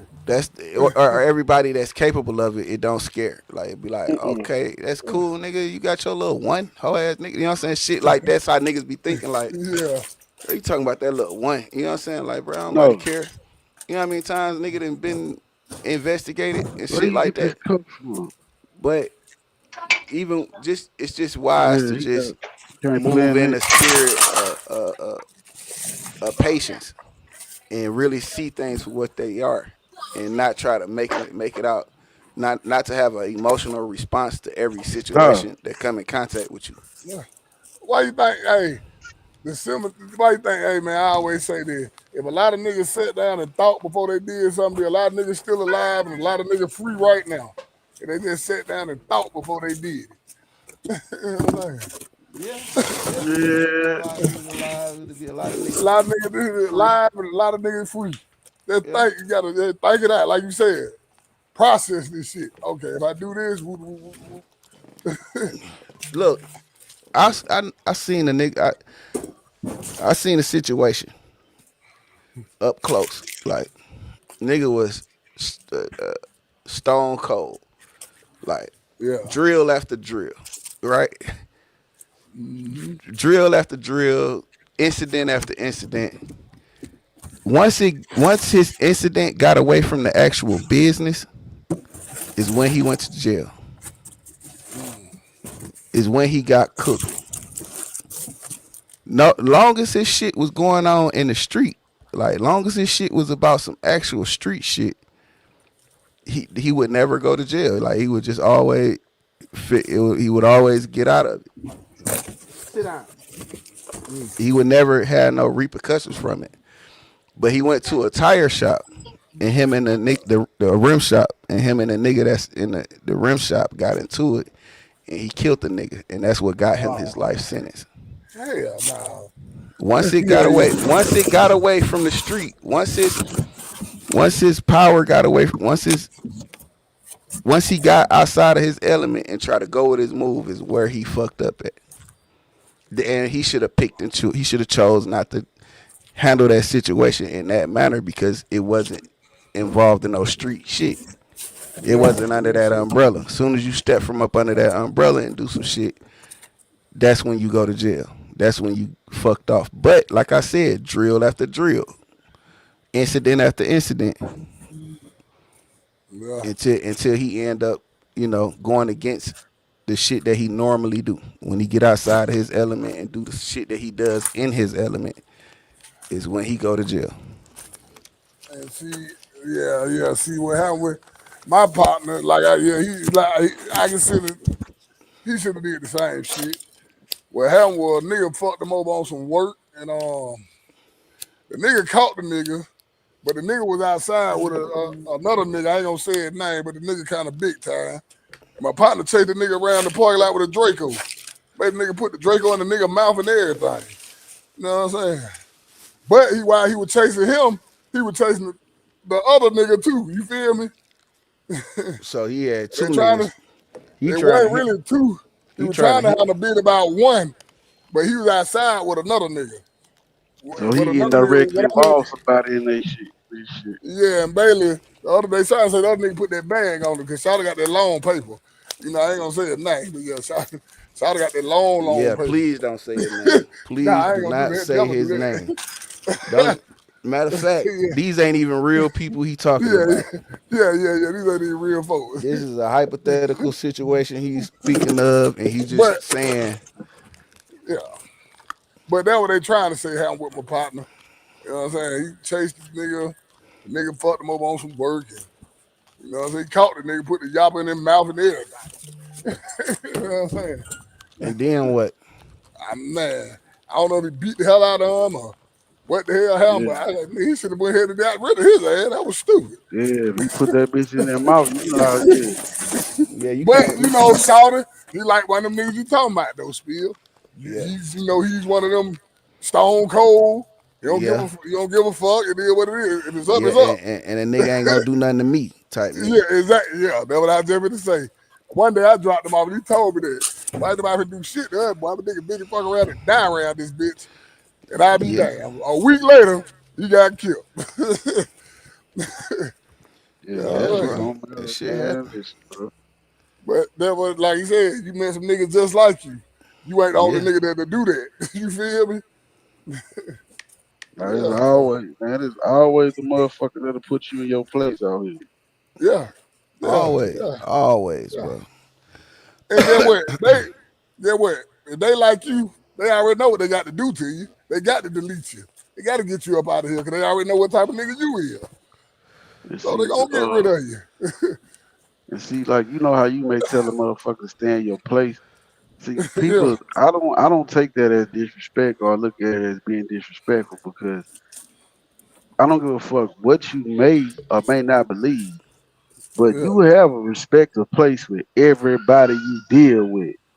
It's a line you bet not cross. Yeah, exactly. You know what I'm saying?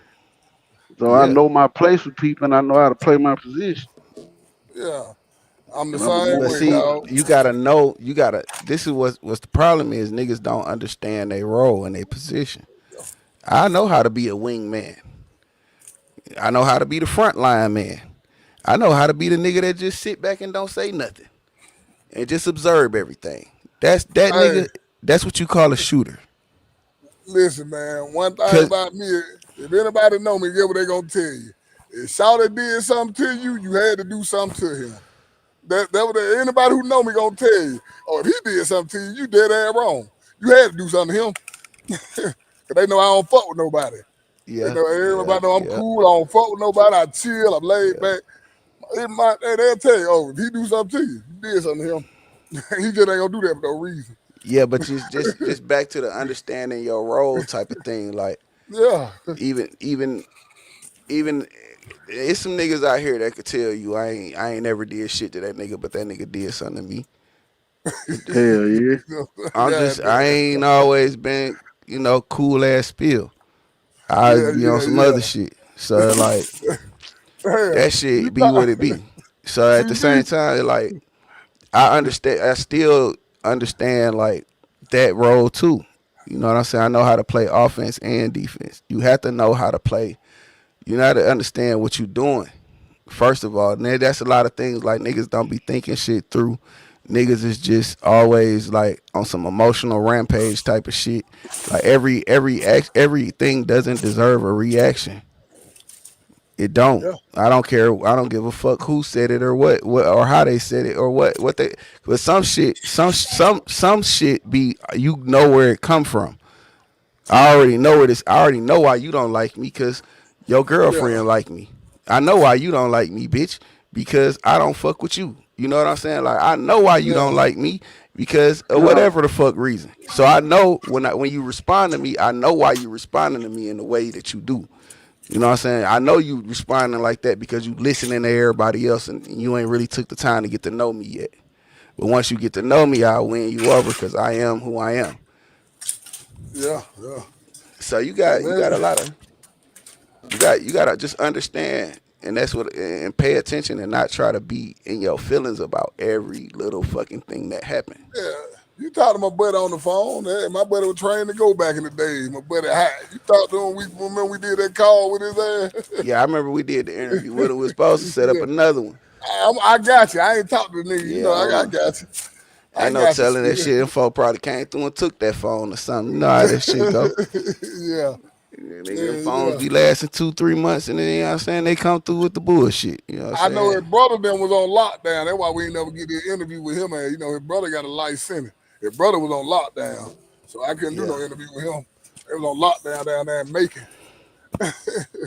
Yeah, but that shit just, it's like, when you dealing with when you talking about these streets and shit, you really gotta just take the time to reflect and remember, you know what I'm saying, the shit that happened in the streets, your wins and your losses, and how you made it through, and who helped you and how they helped you. And when you start to say fuck them people, that people gonna take offense to that, because now you saying fuck the very people that put the money in your pocket in the beginning of your journey. Then all the lessons lost and all the people I know that I love that got killed. Hell no. So that's why I be like, I see both sides. Who you think was booking you for that 15,000? It was a street nigga. Ain't no regular nigga just had 15,000 laying around to give you to do no fucking song or two. You right. Them was street niggas. And they made sure you was safe. So how you gonna say fuck them people? This is why they walking the statement back now. They walking it back because they made it too broad and the wrong people took hold of it. It got the wrong response. And I'm gonna give them some grace on that, because I don't have any stock in none of this shit and none of the, you know what I'm saying. But I do know niggas. I know niggas camps. I know where niggas from. I know niggas background and shit. So I'm gonna give them some grace, especially on Savage side. I'm gonna give Savage some grace because I know it's the steps to his shit, and his shit do land right there in the 6. So I ain't gonna say he actually meant what he said, but I do believe he had a stage in his life where he just don't want no problems. You get older, you get wiser. You like, man, I don't want no smoke. I ain't got no smoke with nobody. I'm too old for that shit. Yeah, that's exactly what he was saying. Basically in the bank interview, saying like, I don't want nothing with nobody. Yeah, Like shit going, and you could kind of respect Bank on his stance because he like shit, nigga. I done been through it. Y'all niggas know I done been through it. Yeah. Why would I wait till I get to here and throw it all away? Exactly. Trying to give an opinion on some fuck niggas that I don't give a fuck what happened to. Yeah, the young nigga play out there. I played out there. Y'all can play now. Y'all turn. Yeah, because it's a young man. It's a young man sport. It's a young man game. But at the same time, it's still you still have to be in touch and in tune with these young niggas too. You can't I give them some game now. I'm gonna you can't disregard them. You gotta I always give them some game. Let them know this shit don't last forever, nigga. You know what I'm saying? And I always remember karma's a bitch. The same shit you put out, you just going around murking motherfucker for no reason. The same energy you put out, it's coming back. Believe that. But let's say this. Let's say I want to start by saying this. Telling a nigga that this shit don't last forever ain't no game. Hey man, listen, man. That ain't the game. That ain't no game. Listen, these new generation think they playing Grand Theft Auto. They need to know. No, your ass don't got number one life. All right, so look, they know they know just as much as you knew when you stepped out there. This is all they know. So the game is this: when you say you give a nigga game, what you doing is giving them something that he can actually use, some information he could use to benefit off of. Just saying, ain't no, you can't do this forever and you could go to jail or die. That's almost like saying a nigga scary. Like you need to be scared of some shit. Like I learned, hey, can't nobody sit behind me if I don't know you. I'll always tell me, don't let nobody sit behind you, Charlie. No, but that's game kind of sense. My brother got killed like that, and my cousin. I ain't let nobody sit behind me. I don't give a damn who sit behind me. All right, so listen, this is game. This is game. What's that going on in your background, bro? That damn truck back here. I just sit the door. Yeah. All right, so look, this is game. Game is this. What's up, young nigga? What you got going on? Oh shit, what's up? Hey, look, let me put you on something. Hey, look, here, this nigga card right here. He do pest control. You know what I'm saying? He took a little class, a little 2-week course, show you how to mix chemicals to get rid of certain insects. Like you could get you got a little paper, so you could pay for the school, pay for the course, and get certified to do it. And you could buy all the chemicals, and you could mix them up yourself. And you could start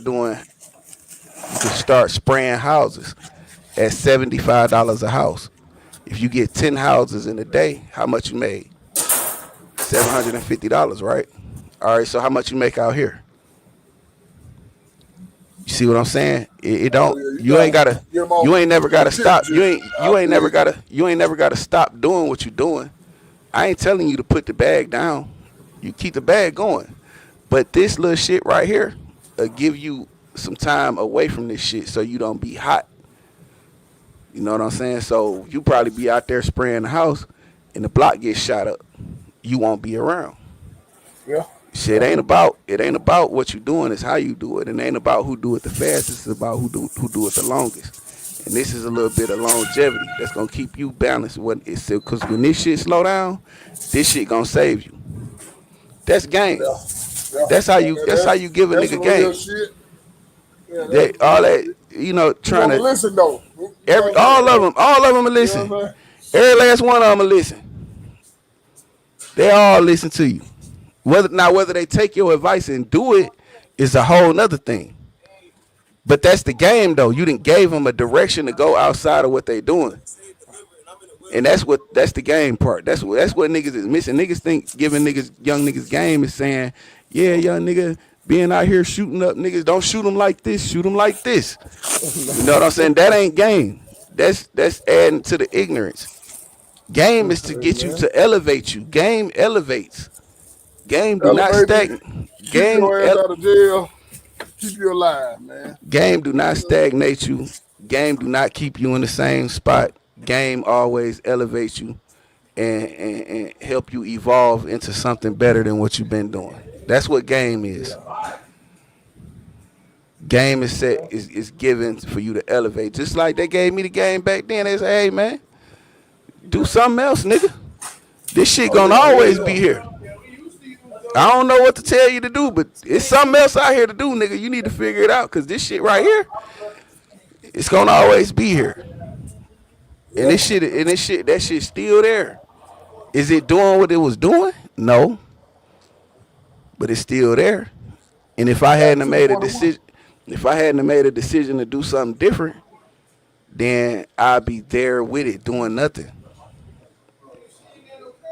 So that's the game, man. That's the game. You gotta, when you get somebody some game, or you practicing, or you trying to say that you giving game to young niggas, give them something to do out to go to replace what they doing. Oh yeah, that's giving game. What up, yeah, Diggs? Yeah, that's the conversation I like to have with them. That's the game. Telling the nigga, hey, don't. Nah, don't get me wrong. I told niggas, hey, don't switch the stove up while I'm here. You hear me? Yeah. Don't switch up the stove while I'm here. Don't do that while Unc here. But I have them young. I done went in the store and them young niggas say, Unc, stay in here for a minute. We got some shit going on outside. And young nigga fuck with me. Or hold on, Unc, let me walk with you out here. Fuck these, you know what I'm saying? Like, they say that they do that when they respect you. You have to be respectable. You have to be something to respect.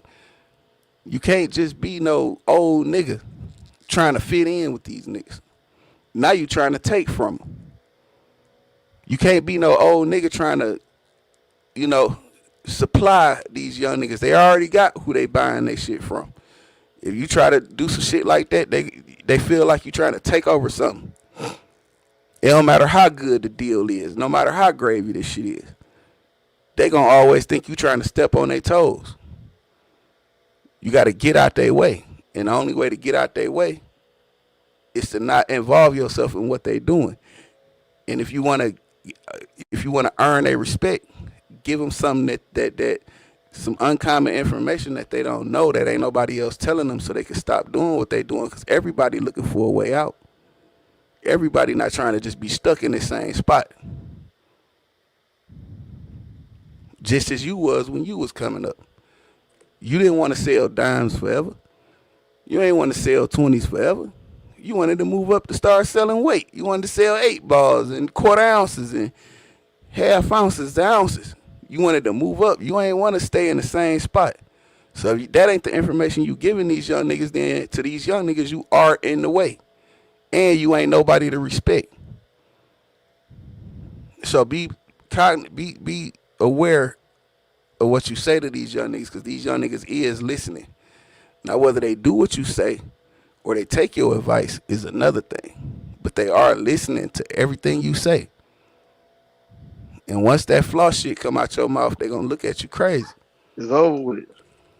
It's over. Like Spear saying, they'll listen to you, but at the same time, say, oh, nigga, bro, my uncle Ben told me, bro, you was a lame back in the game, bro. Don't come over here trying to preach to me about what I'm doing when you ain't never did none of this, bro. You just get smacked around out here.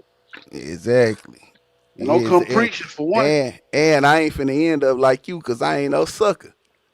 Exactly. So, and that's another thing too, bro. You can't. These niggas don't want to hear no nigga preaching, man. Nah, but church for that. But when you get their ear, yeah. When you get their ear, you could drop some knowledge on them, some uncommon information. Don't preach at them. Don't dictate. Don't do that old nigga shit you niggas be doing. Nah, you know what I'm saying? Like, respect them little niggas, cause that's what hear them out. Cause that was the one thing I wanted when I was coming up. I just wanted a nigga to listen, like listen, hear me, what I'm saying, and articulate what they saying back to them, so they know you know what they saying. Now, if you Man, don't get Spirit. it, if you don't get it, my bad, Lane. But Nah, go ahead. You good, bro? if you don't get what they saying, try to get them to explain it a little bit more. But you're gonna have to be able to say it back to them so they know you know so they'll know that they resonating with you and you hearing them. Say, Spirit. Look, it's funny that we having this conversation, right? Cause I gotta go find this live. It's me, Mon, on the spot, Cole, and somebody else, but Mon was outside on the block. Then he had a bunch of the partners pull up and get on the podcast. And one of them was from my neighborhood. I know his mom and his daddy. I don't know him for I don't remember him, but I know his mom and his daddy. And we was just talking, bro. But they had been listening to the conversation we was having. So I was like, "Hey, bro, you coming from Guardian Lane, the same neighborhood I come from? What do you think? What changes do you think we need to see in our neighborhood to try to stop some of this violence and all that?"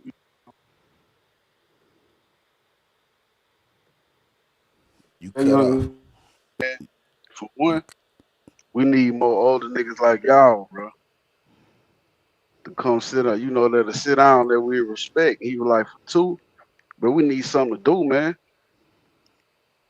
We need stuff to do, bro. Young and say, bro, I ain't finna just sit here. Like, how long I'm supposed to sit and watch my mama struggle? You know what I'm saying? Yeah. Let them Makes speak sense, some don't real shit, bro. it? Let them speak Makes some real sense, don't shit. it? Makes Yeah, and sense, don't it? I hear you, young nigga. I hear you. I'm listening. You hear me? But you say, how long I'm supposed to sit here and watch my mama struggle, man? Shit. Nah, man, nigga had to get out there and get it.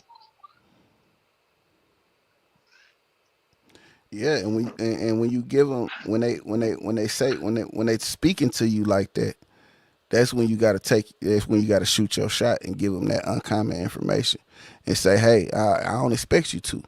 Shit, nigga, you know I was your age too. Shit, I'm just trying to tell you, like, I want you to get a head start on this shit faster than I did. Cause if you do this and you doing your thing at the same time, when that one thing slow down, this other thing will be able to catch you. You know what I'm saying? And everything you doing ain't gotta be illegal. So you stay under the radar, so you'll last a lot longer. You know what I'm saying? Like, you gotta get to them like that when they ready to listen though. Right. You can't be trying to force it on them. You force it on them, they gonna turn they gonna turn their ears off. And that when cause hey, bro, like you said, correct me if I'm wrong, Spill. When you say don't approach them doing that old nigga shit. And what I think what Spill is saying is approach them with the sailor nigga, I'm older than you, so I know what's right. Right. Hell nah. No. But you gotta approach these youngsters with the same respect that you give one of your peers. With the same respect. Don't disrespect them because they're younger. Because the moment they feel disrespected, man, it's all over. For one, they don't want to hear. At that, and your ass lucky you don't fuck around and get hit with that switch. Yeah, he gonna get hit with it. They don't give a fuck about you. You better You hear me? listen, bro. Them little niggas, that's one thing I learned, bro. Them little niggas do not give a fuck about you. You just an old nigga talking. That's it. And if you ain't giving them nothing that can open their eyes to some shit, and they don't want to hear that shit, just keep put you on. You trying to buy something or not? I got this. You want some za, nigga? Other than that, keep pushing. Don't approach them young niggas like, yeah, y'all young niggas know y'all foul for this shit. No, they ain't foul. They trying to survive, and they don't really quite understand how to do that yet. So you just gotta wait. You gotta be patient. You know what I'm saying? You gotta let the opportunity present itself. The same thing when you out for something, when you trying to do something positive for yourself. Shit, you know how many times I heard no, nigga. I understood. I didn't have to. I didn't never get in my feelings because a motherfucker told me no. Yeah, I know it. Okay, all right. Let me go ask somebody else. But before I get to that somebody else, let me figure out another way to present this shit. Yeah, they better. Yeah, I hear you. If I present this shit Man, another I'm with way, y'all I on that. might I get a respect yes. these young niggas. And I always say this: I ain't let no nigga hurt me though. I don't give a damn how old you is. That ain't finna happen. Yeah, no, but they ain't gonna. But see, you echoing. Oh damn! No, they had to cut this shit down now. What about now? Yeah, they ain't gonna do nothing to you if you don't present no threat or you don't disrespect them. Exactly. They not on that shit. Young nigga. You still echoing. You gotta turn this shit down some more.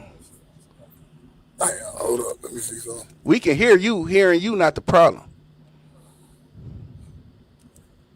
I'm in the damn car. I got you on that damn Bluetooth shit. Yeah, but hearing you not the problem. So you turned it all the way down, then we can still hear you. Let me see. Hold up.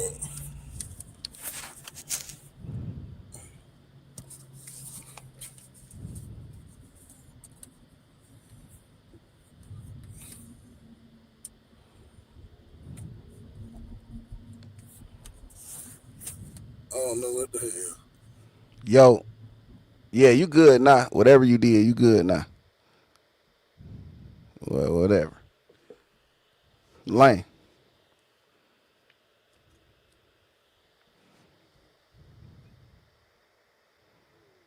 These young niggas not gonna attack you if you don't disrespect them.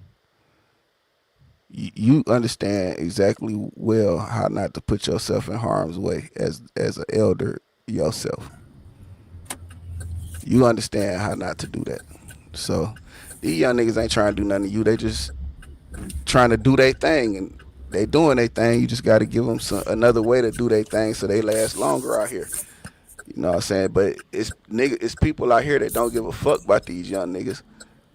Whether they coming or going, they just trying to get by them. That's all they trying to do. They just trying to get by. They ain't trying to do shit else. So you gotta keep this. You gotta just keep in mind, if you trying to give them some game, if you trying to get them to understand, do something different, you gotta keep in mind your approach. Yeah. That's all I'm saying. Like I don't make it my life mission to go out here and talk to every young nigga I walk past. I don't give a fuck what the fuck they doing. I don't want none.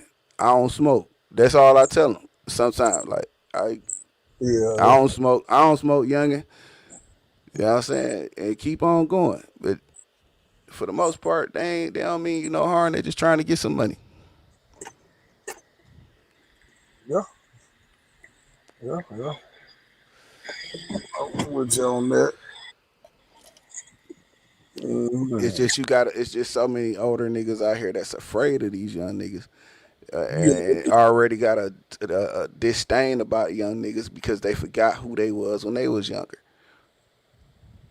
Yeah. Because it's a lot of these older niggas that so-called been through the street shit we been through. But they still they fuck these. They got this a whole same disposition to these young niggas that's in the street as these square ass niggas do. Like, I don't know if you remember this story here. You remember that shit that happened down here in Georgia? And them three young niggas kicked an old dude damn door and he killed all three of them. And they tried to say he was wrong for killing all three of us. And no, he wasn't. He did what he was supposed to do. When that happened? That shit happened like last year. That shit happened out here in Georgia. I remember. The old man, the old school though. Old school gut all three of their ass bad. I said he did it right. He did what he was supposed to do. Yeah, I remember some shit like that happening. I remember a young nigga jumped in this nigga truck, and the nigga Don caught him. Yeah. Sometimes they took him to jail. They took dude who truck it was. They took him to jail, and then he did get charged with that body because. Well, you know, you didn't get charged with the house. It's just they family on that. They're like, you didn't have to kill him. Man, don't go get the man house shoot. Man, y'all crazy as hell. Well, the family always gone. This is another thing. Like, don't be telling me this so fucking good boy and he ain't never did shit to nobody, and he died in a home invasion. Bitch, shut the fuck up. We know that's your baby and shit, but you know what I'm saying? Y'all, that's the problem. You don't want to see no wrong in these motherfucking. You know what I'm saying? That it's everything starts at home, brother. That's true. If they and even the disrespect of the older, the men that preceded you, the people that paved the way, all that shit start at home. If it's a single mother in the house, God forbid niggas done did her wrong and she feels some sort of way, she's gonna teach her son he don't have to respect his elders. She gonna teach him that. So he's gonna be running around like he can do and say whatever he wanna say when it comes to the older gentlemen he come in contact with. And then when them older gentlemen chastise him or spank him, the mama wanna say that, that older gentleman is wrong and he shouldn't have did that, when in fact your child shouldn't have never, got in that older person's face and led with the disrespect he led with. That's one thing that's missing in the household too, is the art of respect. And the one that one just happened with it was about a couple of months ago, right down Willie Chapel. Oh, man, you heard about that one, didn't you? No, I ain't even hear about that. Young boy threatened the old school and tried to go grab that pill. The old school got him down in the parking lot. Dad, about 60 years old, man. What did you doing, man? Leave Dad alone, man. That's the difference. That's the difference between us and them.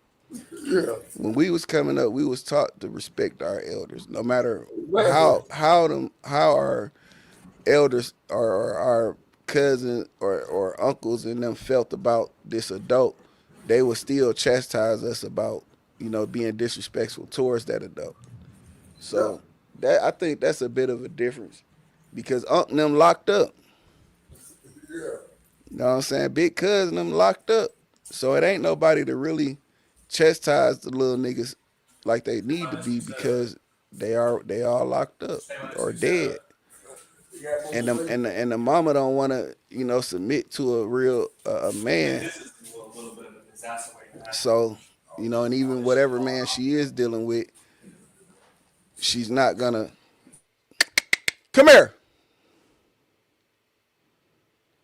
She's not gonna teach this child to respect that man that she's involved with, and that creates an unstable situation, and short term too. So all this shit start at home for real, bro.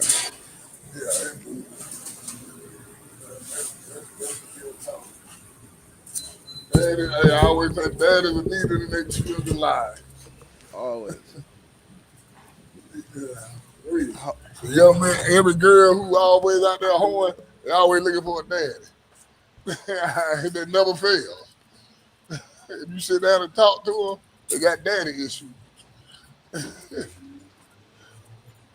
Oh, man.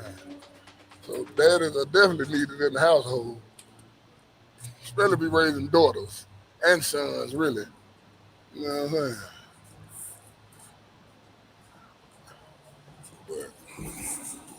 So you think every girl that's out here that's promiscuous, that's sleeping with multiple different men, you think they all No, not like that. No. Like if you ever talk to a girl who let me see, how can I explain it? I done talked to a lot of females, and they always got daddy issues, like the ones who get their ass whooped, who take that shit, the ones who just let a nigga do them any kind of way. They all have daddy issues. Think so? That's some real shit. I know so. The ones I done talked to, let me say this, the ones I done talked to. You feel me? So you think they subjecting themselves to verbal and physical abuse because the lack of a father? Yes. Think about it. You got you got a daughter. You ain't gonna never let nobody put their hands on your daughter, right? No. But so she gonna know better. Listen, she gonna know, okay. My daddy wasn't going for that shit. No, it ain't about it. It's not about whether I'ma let somebody put their hands on her. It's about how she act, what position she put herself in. That's what niggas like failing to realize. Niggas fail to realize like just cause you my daughter and you know that I move a mountain for you, don't mean you can go into any nigga face and challenge any nigga that says something wrong to you. That don't mean that. And these days, niggas be putting that idea into these into these children's head that no matter I don't care who it is, they bet not fuck with you, and I'm gonna do X, Y, and Z. So this gives the daughter, the girl, courage to jump in a nigga face, knowing the nigga can break her jaw, knock her clean out. It don't matter how weak you perceive this man, he's still a man. You cannot jump in his face. That's what's missing. Like you can't reward bad behavior. And and a lot of times that's the confusion that children leave their house with, thinking that I have the protection of my brothers or I have the protection of my father.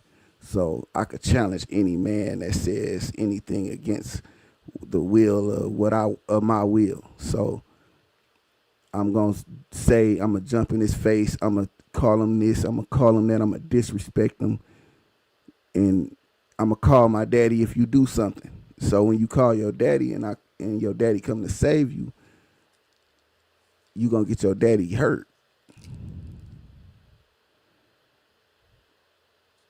That's what's gonna end up happening. I had to say this to an older nigga I was locked up with. He was like, I was talking. We was all in the holding tank in medical, and we was talking about girls and shit. And I think I was like the youngest person in there. So I was telling them about a situation with a girl, and the man just came out of nowhere and said, "Yeah, my daughter's 17 years old. If a nigga ever did XYZ to her or talk to her XYZ, I'm pulling up like this." And I like, shit, nigga, I got a gun too. So you pulling up to actually, end your own situation. Like you pulling up to get yourself hurt. Like you can't just think because that's your daughter, I understand.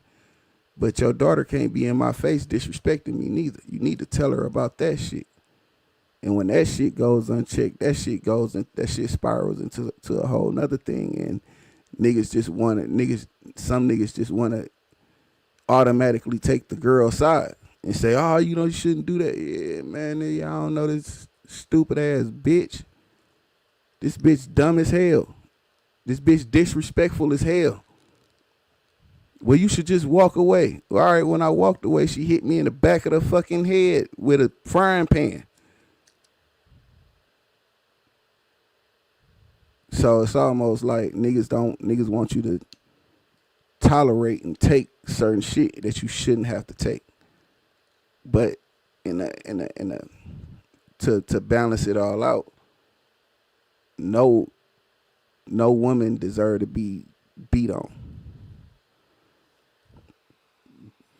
You shouldn't be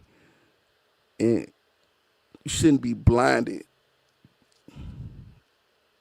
by a person's presence to where you're unaware of disrespect, to where you don't acknowledge the fact that this person don't respect you, or you don't you don't acknowledge the red flags that this person is bringing into your life. You should always got to be aware and cognizant of what the fuck you allow into your life. That's where a lot of us go wrong at. We're not aware. We just think that she ain't gonna do me like that. And when she do you like that, it's a shock. When it's not a shock because she been disrespecting you the whole time. You just been shrugging it off, thinking she playing and laughing it off like it's a joke. But instead, you went deeper and deeper and subjected yourself to more and more disrespect to where she just don't respect you at all and can feel like she can say and do whatever to you. And that's your fault as a man. That's the man's fault. So yeah, I don't think any woman should just be getting beat on, but at the same time, a woman shouldn't jump in a man's face and try to challenge that man either. No. Yeah. Regardless of whether she respect him or not, if you don't respect him, leave him alone. Get with somebody you do respect. Yeah, that's real shit. Because if not, how much disrespect you think this man gonna take? Let's make it make sense. Let's be sensible about this shit. Get out your feelings saying, oh, that's my sweet baby daughter. She'll never do when she over here calling this nigga bitch ass, hoe ass niggas and doing the most. And that nigga, what? You crazy. Cause that's what happened, bro. Don't act like that shit don't be happening, bro. That shit happened. Yeah, that what hell. Yeah, you right, yeah. That motherfucker can't even control herself, but she want to control the situation. You gotta acknowledge the fact that you crazy. Yeah. Bitch, I've had to tell one of my own cousins, like, man, stop talking to that man like that, because when he knock you across your motherfucking head, don't call me. Hey. I'm telling you, stop talking to that man like that. You know, you got one time to call her. And after we do what we do, hey, you fuck with him again. Don't call me no goddamn more. And that's the problem. Somebody gonna get, depending on who you pull up on. Yeah. Depending on who you pull up on, everybody not gonna leave that motherfucker the way they came.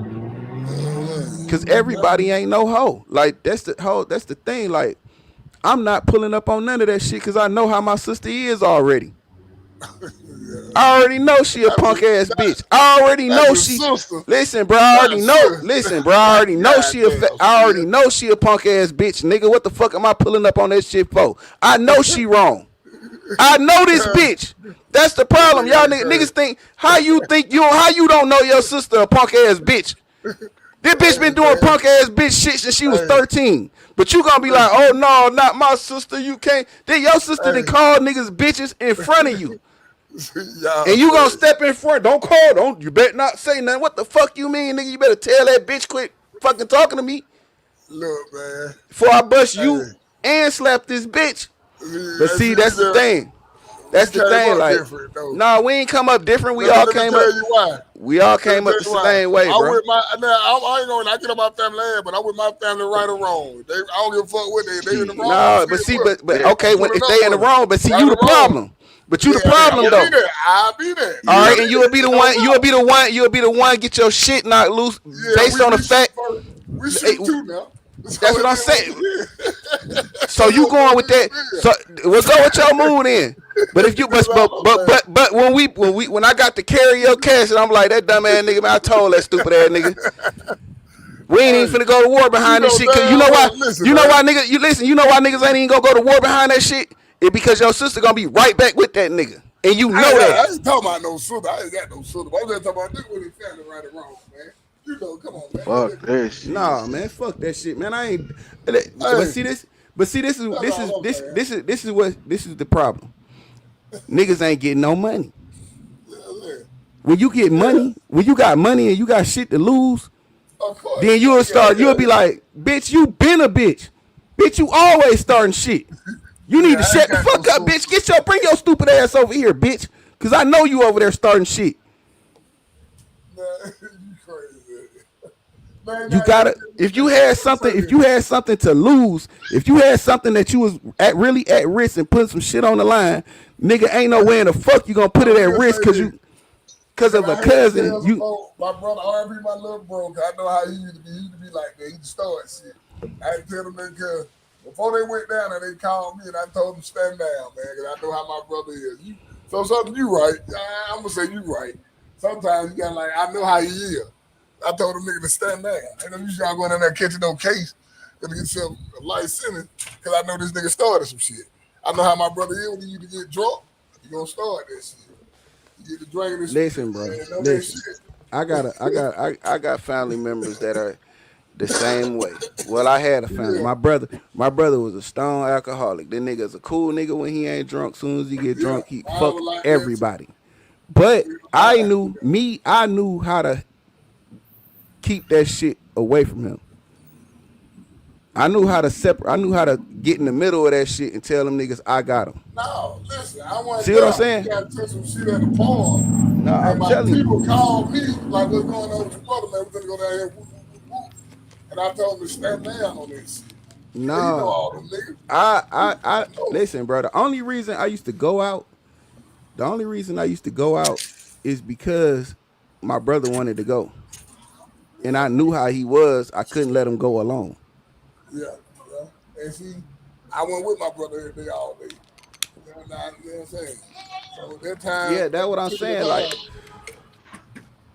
yeah, I get it. Y'all ain't gonna be at every function together, but I do get it. But I'm telling you, my brother was the type of nigga that every time you there, every time it's gonna be some shit. You know what I'm saying? You have to. I would have to step in and let them niggas know that I was here and I had them. Yeah. And don't pay them no mind. I got them. No, you can't because I ain't because I was the same exact way, bro. That's funny.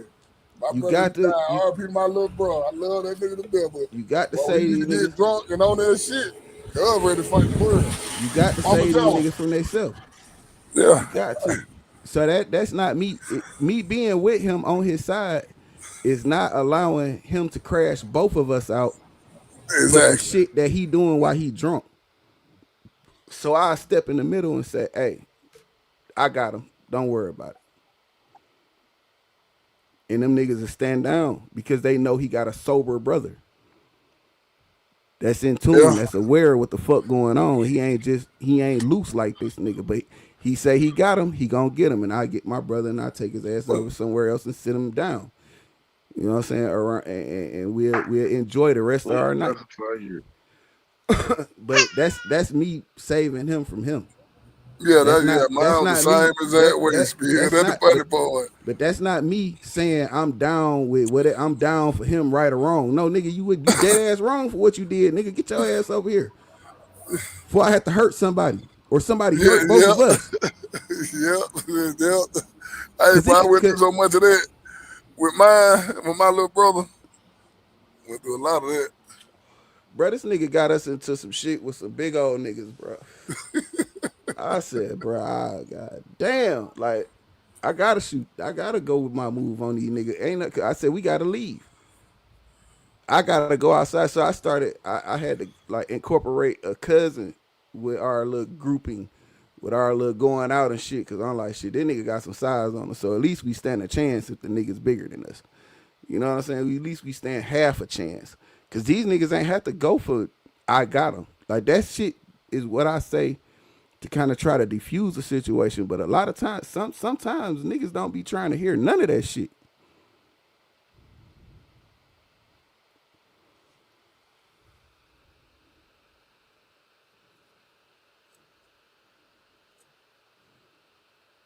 But you cannot enable, you can't be an enabler to a motherfucker that's out here doing the wrong shit.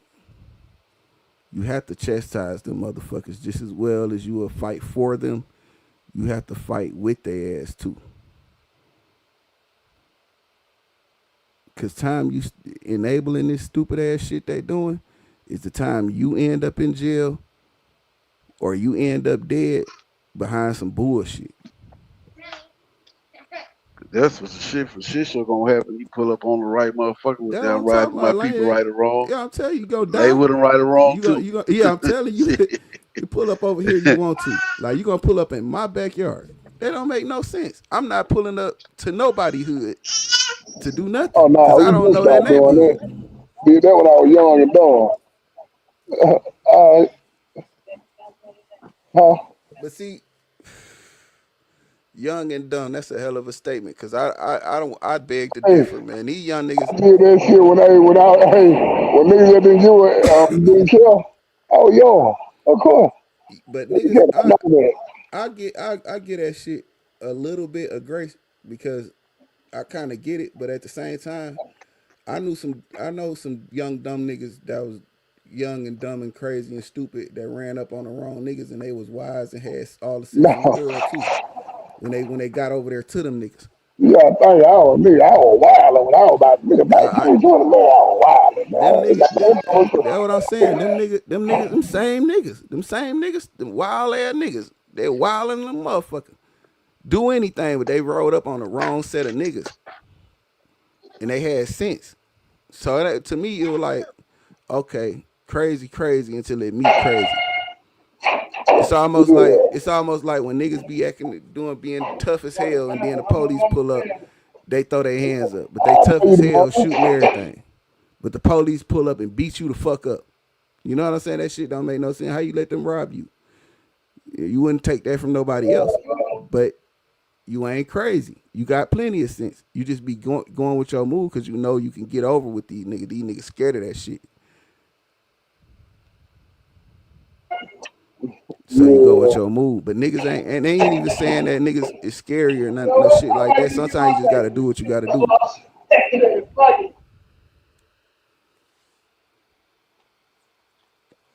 Sometimes you gotta do what you gotta do.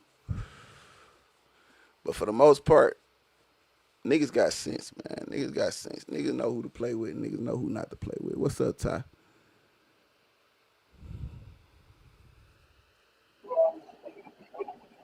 But look, what you think about? Let's just move on to this nigga Stan G right quick, man. Cause we done been on the streets, I think, long enough. So what conclusion we came up to? You got Stan G? No. I'm saying the streets. What conclusion we came up to, Lane?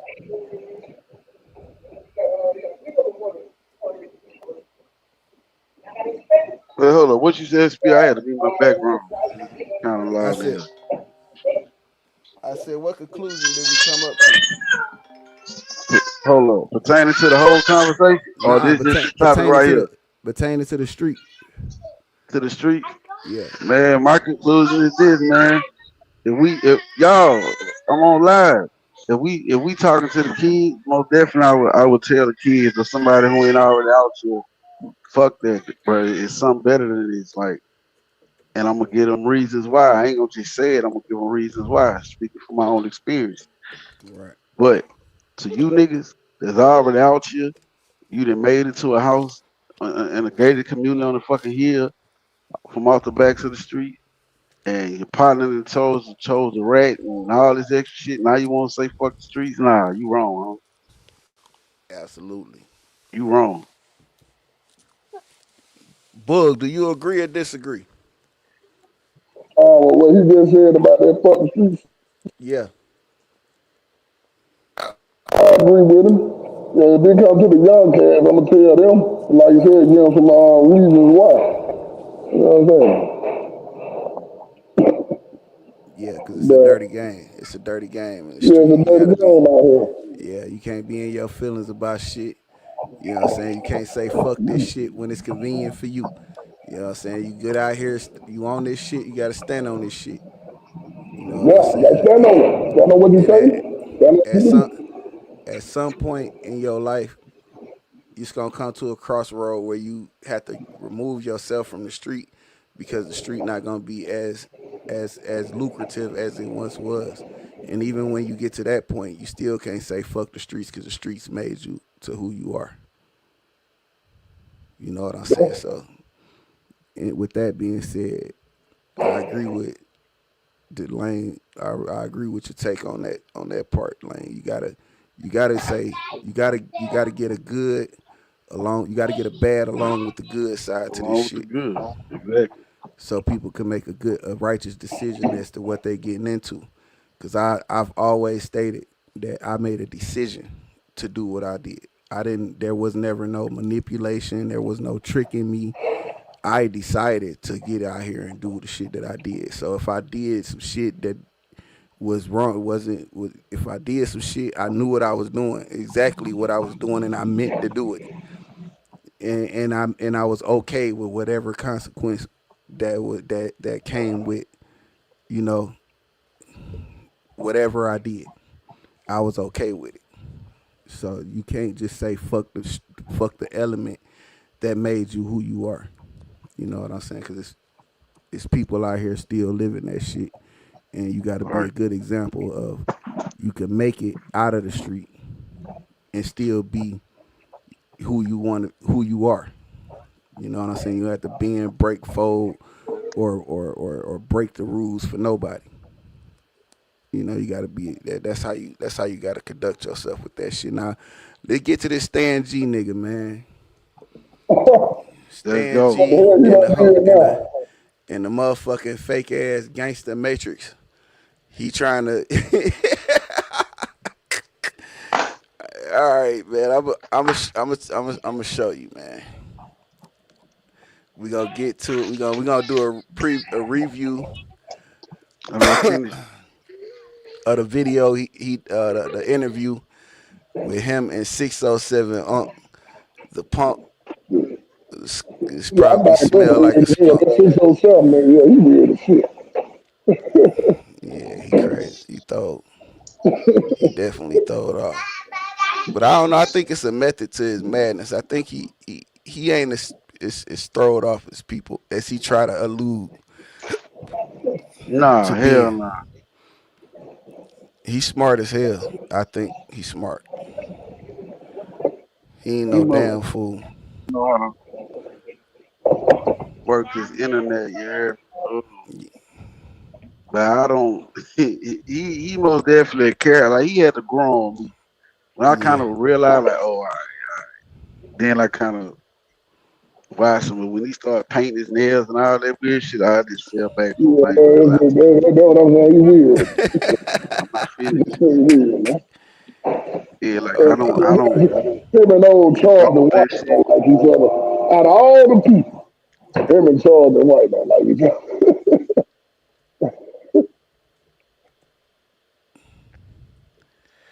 Well, that makes sense. What's up? Hey, what you say? I said it makes sense. Yeah, I can see how him and what you say, who don't like each Charles other? And White, yeah. And whatever his name is, and Charles and White, they hate each other. Yeah, I can see how that's possible. What you were finna say though, Lane? Nah, Charleston White and 607 Monk, they kind of two of the same people. They kind of, one of the same, bro. You just pay attention to the antics. It's just Charleston White ain't extra with his antics. But 607 got the same antics. Like, he do the same stuff. But he just, Charleston go just a little bit overboard. Yeah, Charleston be with that police ass shit. Yeah, he just go. Just a little like, damn, you had to say that, bro. Like, yeah. He be totally going. He be totally violating. He say he the biggest though. Y'all see? Hold on, let me share it. All right, we got him on the board, man. Listen at this police ass shit. Problem. I had told Spear. Do you know? What you said? Nah, I've been telling your partner, I had told Spear, man, I'm gonna try to interview Charles and White. He's like, hell nah, I ain't fucking with that. At all. I want nothing to do with him. I don't support none of anybody's campaign.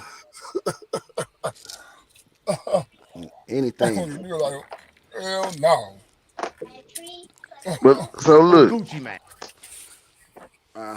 All right, cause you see Stan G done found his way to our this sector, whatever, right? Right. And I hadn't had a chance to holler at him yet about shit he was saying on No Jumper about, Govan allegedly dropping bags on people, whatever. But how can you in the same breath say keep it real when you asking a man to admit to a crime? Yeah, admit to a crime. M at that. What the fuck? You keep it real, man? What are you talking about? Man, go on, shut the fuck up and keep doing what you're doing. Exactly. And catch Stan G when you catch him. That's it. Finesse 2 times. What's your problem with finesse 2 Hey, times? stop, please. Listen, Thank you. this man claimed to have all the goddamn juice, all the contact, all the tea on everything going on in Memphis, but don't know nobody he talking about. I heard you pulled a gun on Whack 100. Have you ever apologized to R&B?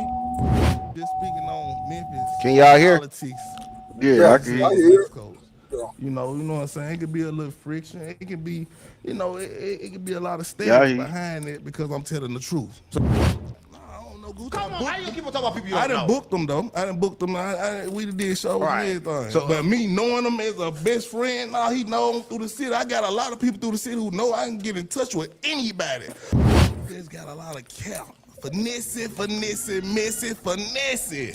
He finesse. That's just who he is. So we got into those some females, bro. It's 10 over clubhouse females. Stop playing There's with me. nothing. Bottom of the earth type feet. Come on, ain't nobody really just. But it's just like Spill, you cut out if you talk about about this situation, bro.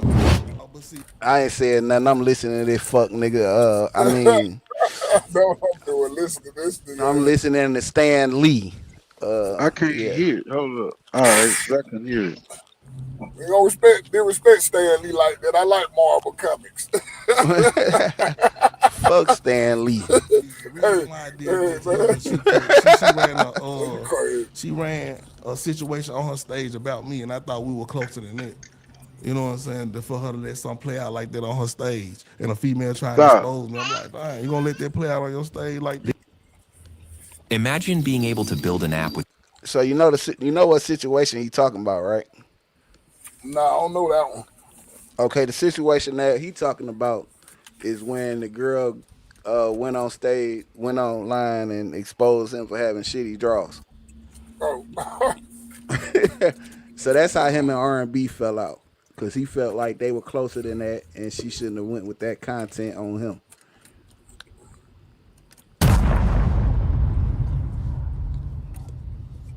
Swear to God, my mama, stop playing with me. Listen, gang, you gonna get paid. Oh my! Oh, never trust a nigga that tell you. Never trust a nigga that tell you gonna get paid for doing something before you do it.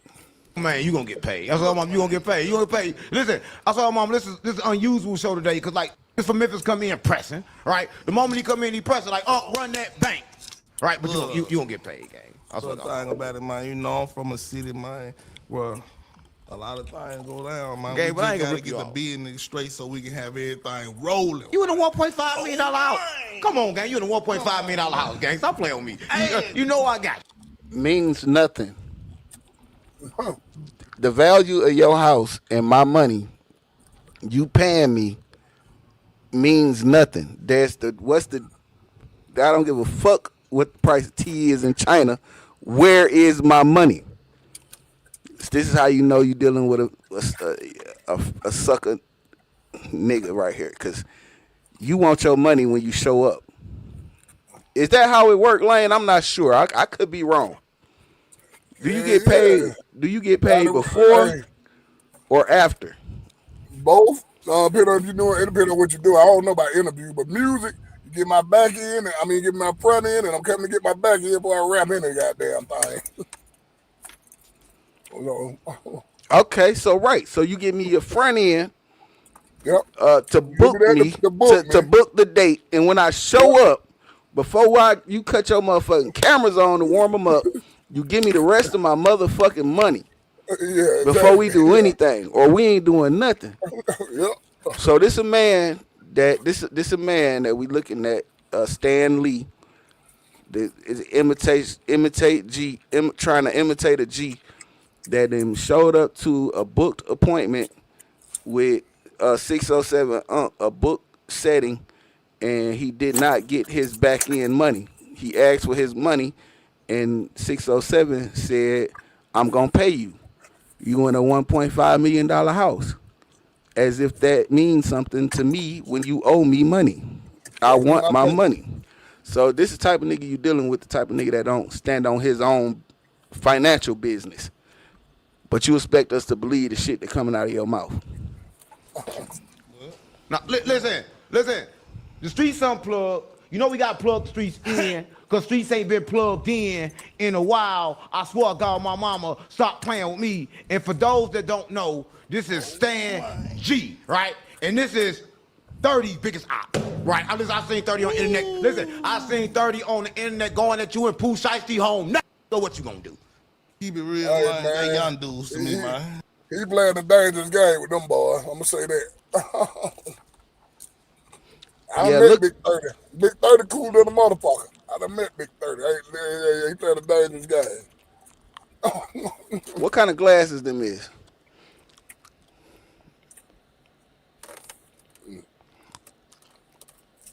Look like some shit straight out the Walmart motherfucking glasses rack.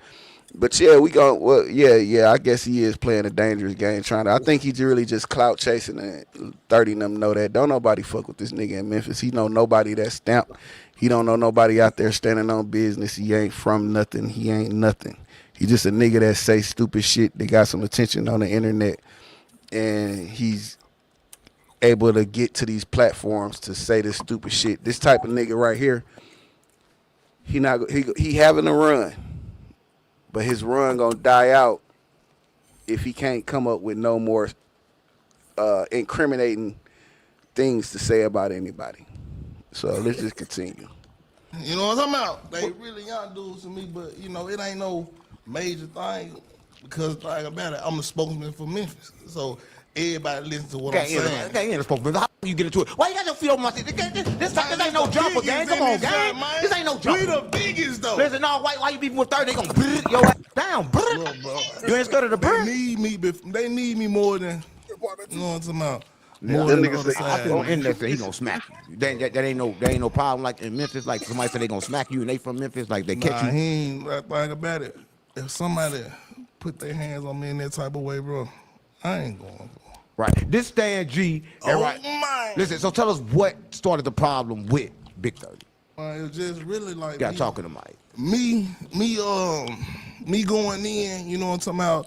Just speaking on Memphis politics, as they say in the West Coast. You know what I'm saying? It could be a little friction. It could be, it could be a lot of static behind it because I'm telling the truth. So you didn't know? You don't know 30? What you mean? You ain't know him personally? Nah, I don't know him. What you say about him? How can you speak about him? You don't know about him? No, I'm just saying like for the record sales and things of that nature, like who doing what in the city, like far as the business. So what did you say about him that made him so mad? You don't even remember. You say so much. I just be really just telling the truth. Just talking. He needs shiesty. And they kind of hurted him before Shiesty just jumped out here and just really started popping it with him. You see how Shiesty got him turned down like, man, look, you got to get up off the... Never, ever sue the driver who crashed into you. You think 30 needs Shiesty? Or do you think they just a package deal? I don't think 30 needs Shiesty. 30 make good music. Yeah. He definitely be... like, you know, when they like the one song I really heard them on was that Neighbors, I think the name of that song was. And even with Shiesty, I think I kind of think they're a package deal because I would much rather hear Pooh Shiesty and 30 on a song together.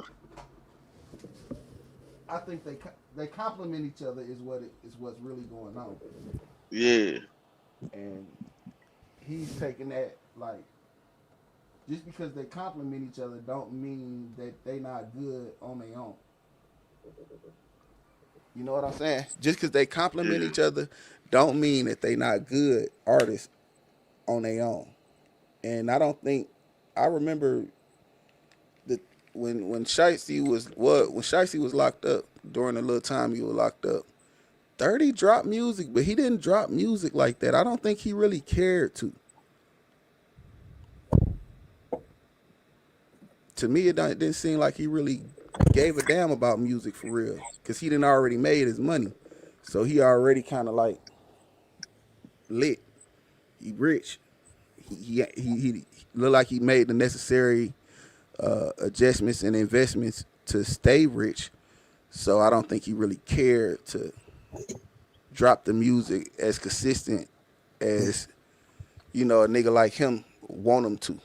Who you talking about? I'm talking about 30. Oh, big brother. But as a collective, Pooh Shiesty and 30, they complement each other, and and it's almost like a brother. It's a brother situation. Like your brother bring the best out of you. You know what I'm saying? So anything you do with 30 got into it with a CEO too. No, they went to war for a minute.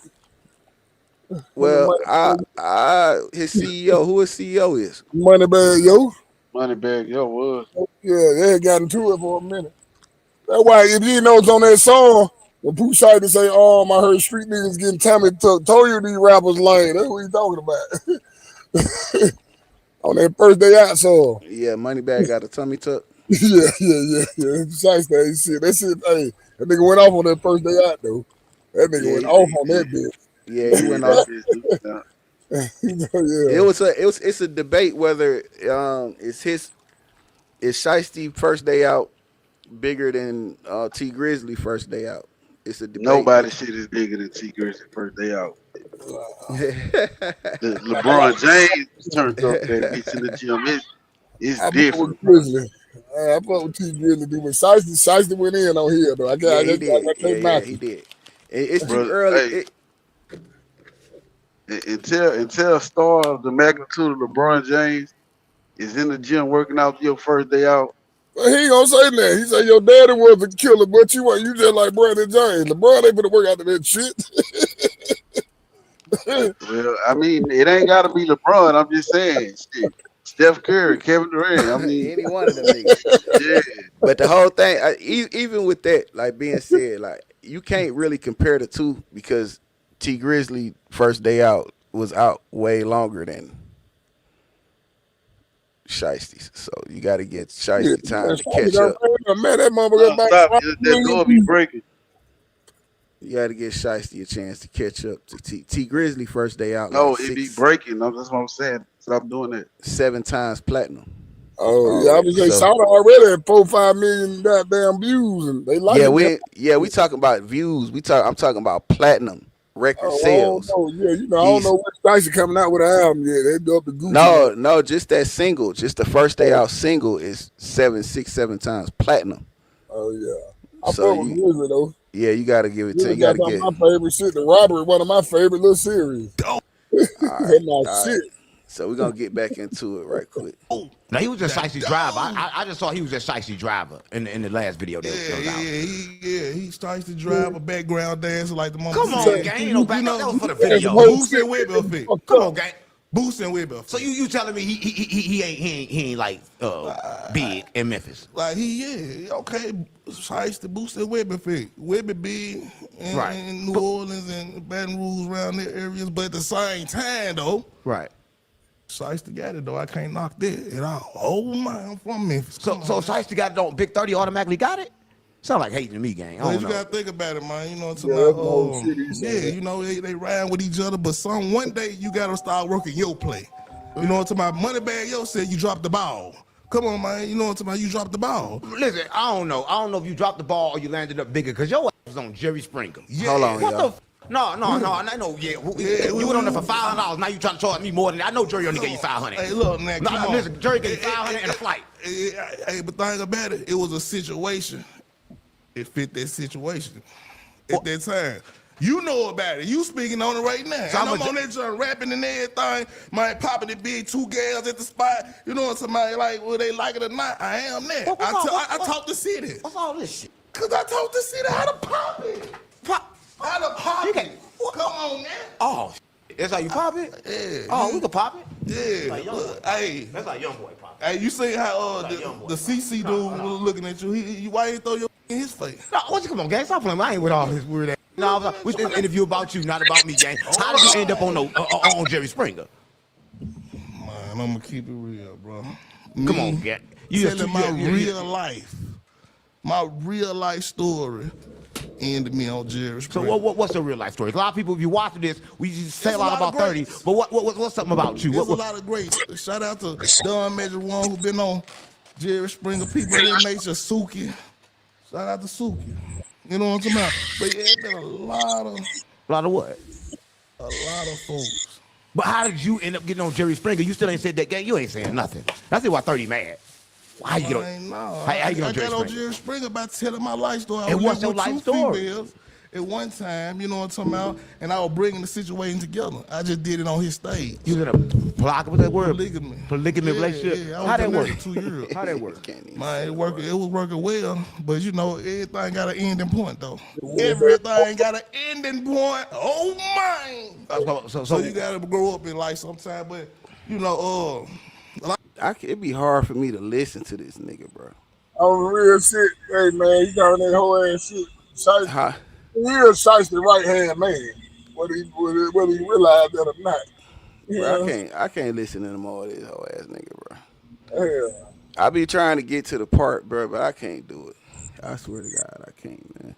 That nigga already told y'all 30 can asking for a body, no hesitate, I'm a pan. Hey man, I don't know why you fucking with 30, man. 30 cool as shit.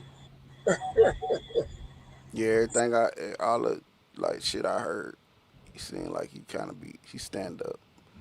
Yeah, man. Yeah, I heard he a stand up guy, man. He makes some good music too though. Like, I fuck with his music. 30 straight, he fine. Yeah, I like 30 music more than Pooh Shiesty music. I ain't gonna lie. I ain't gonna say that now. I ain't gonna go that far. That damn Shiesty head, man. Nah, I can't say that. Way better songs than I can definitely say that. Yeah, I think 30 he be coming with it though. Like he just slept on. Shiesty got the bigger features and had the bigger songs, and that's probably the only difference. Yeah. But both of them hard, but I think 30 do go a little bit harder than Shiesty, in my opinion. 30 snapping, cause I fuck with 30. I listened to a 30 album. I listened to a whole CD of 30, like a whole project of his.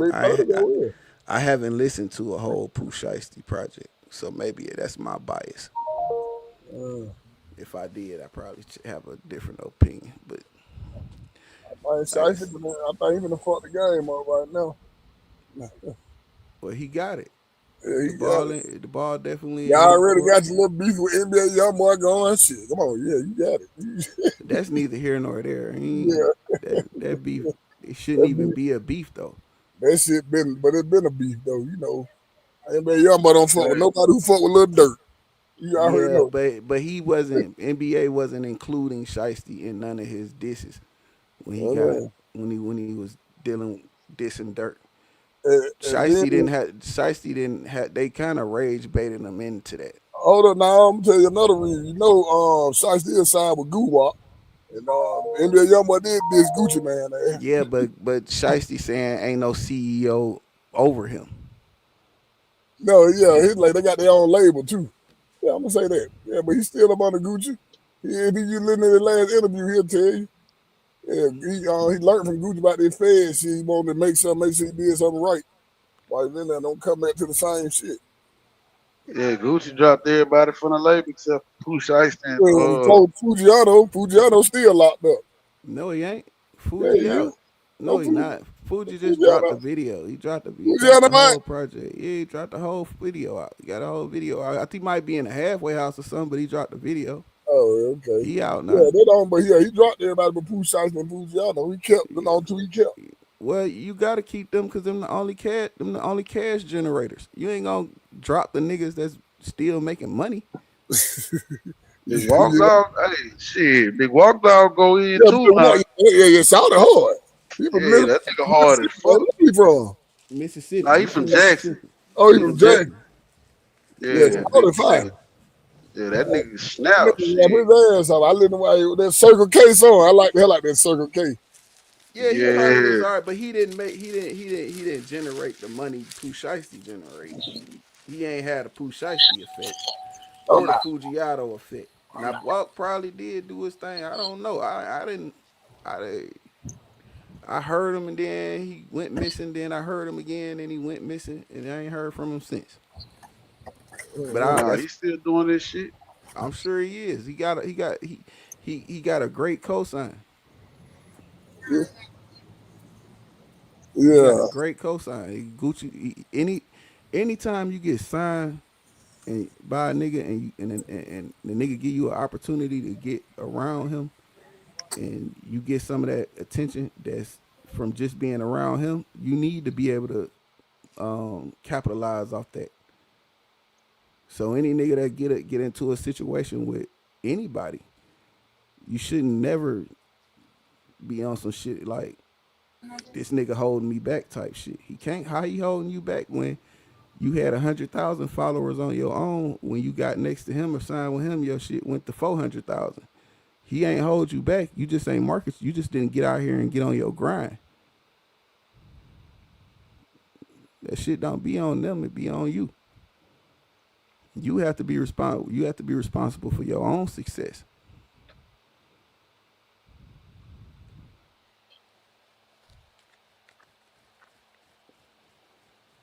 But I guess I'm asking too much because you asking niggas to hold themselves accountable for shit. Now you can't do that these days. So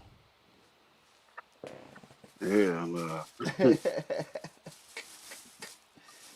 That shit kind of accountability almost like a motherfucking kryptonite. I'm telling you, that shit is a no. Do not ever say it was my fault, nigga. It's always his fault.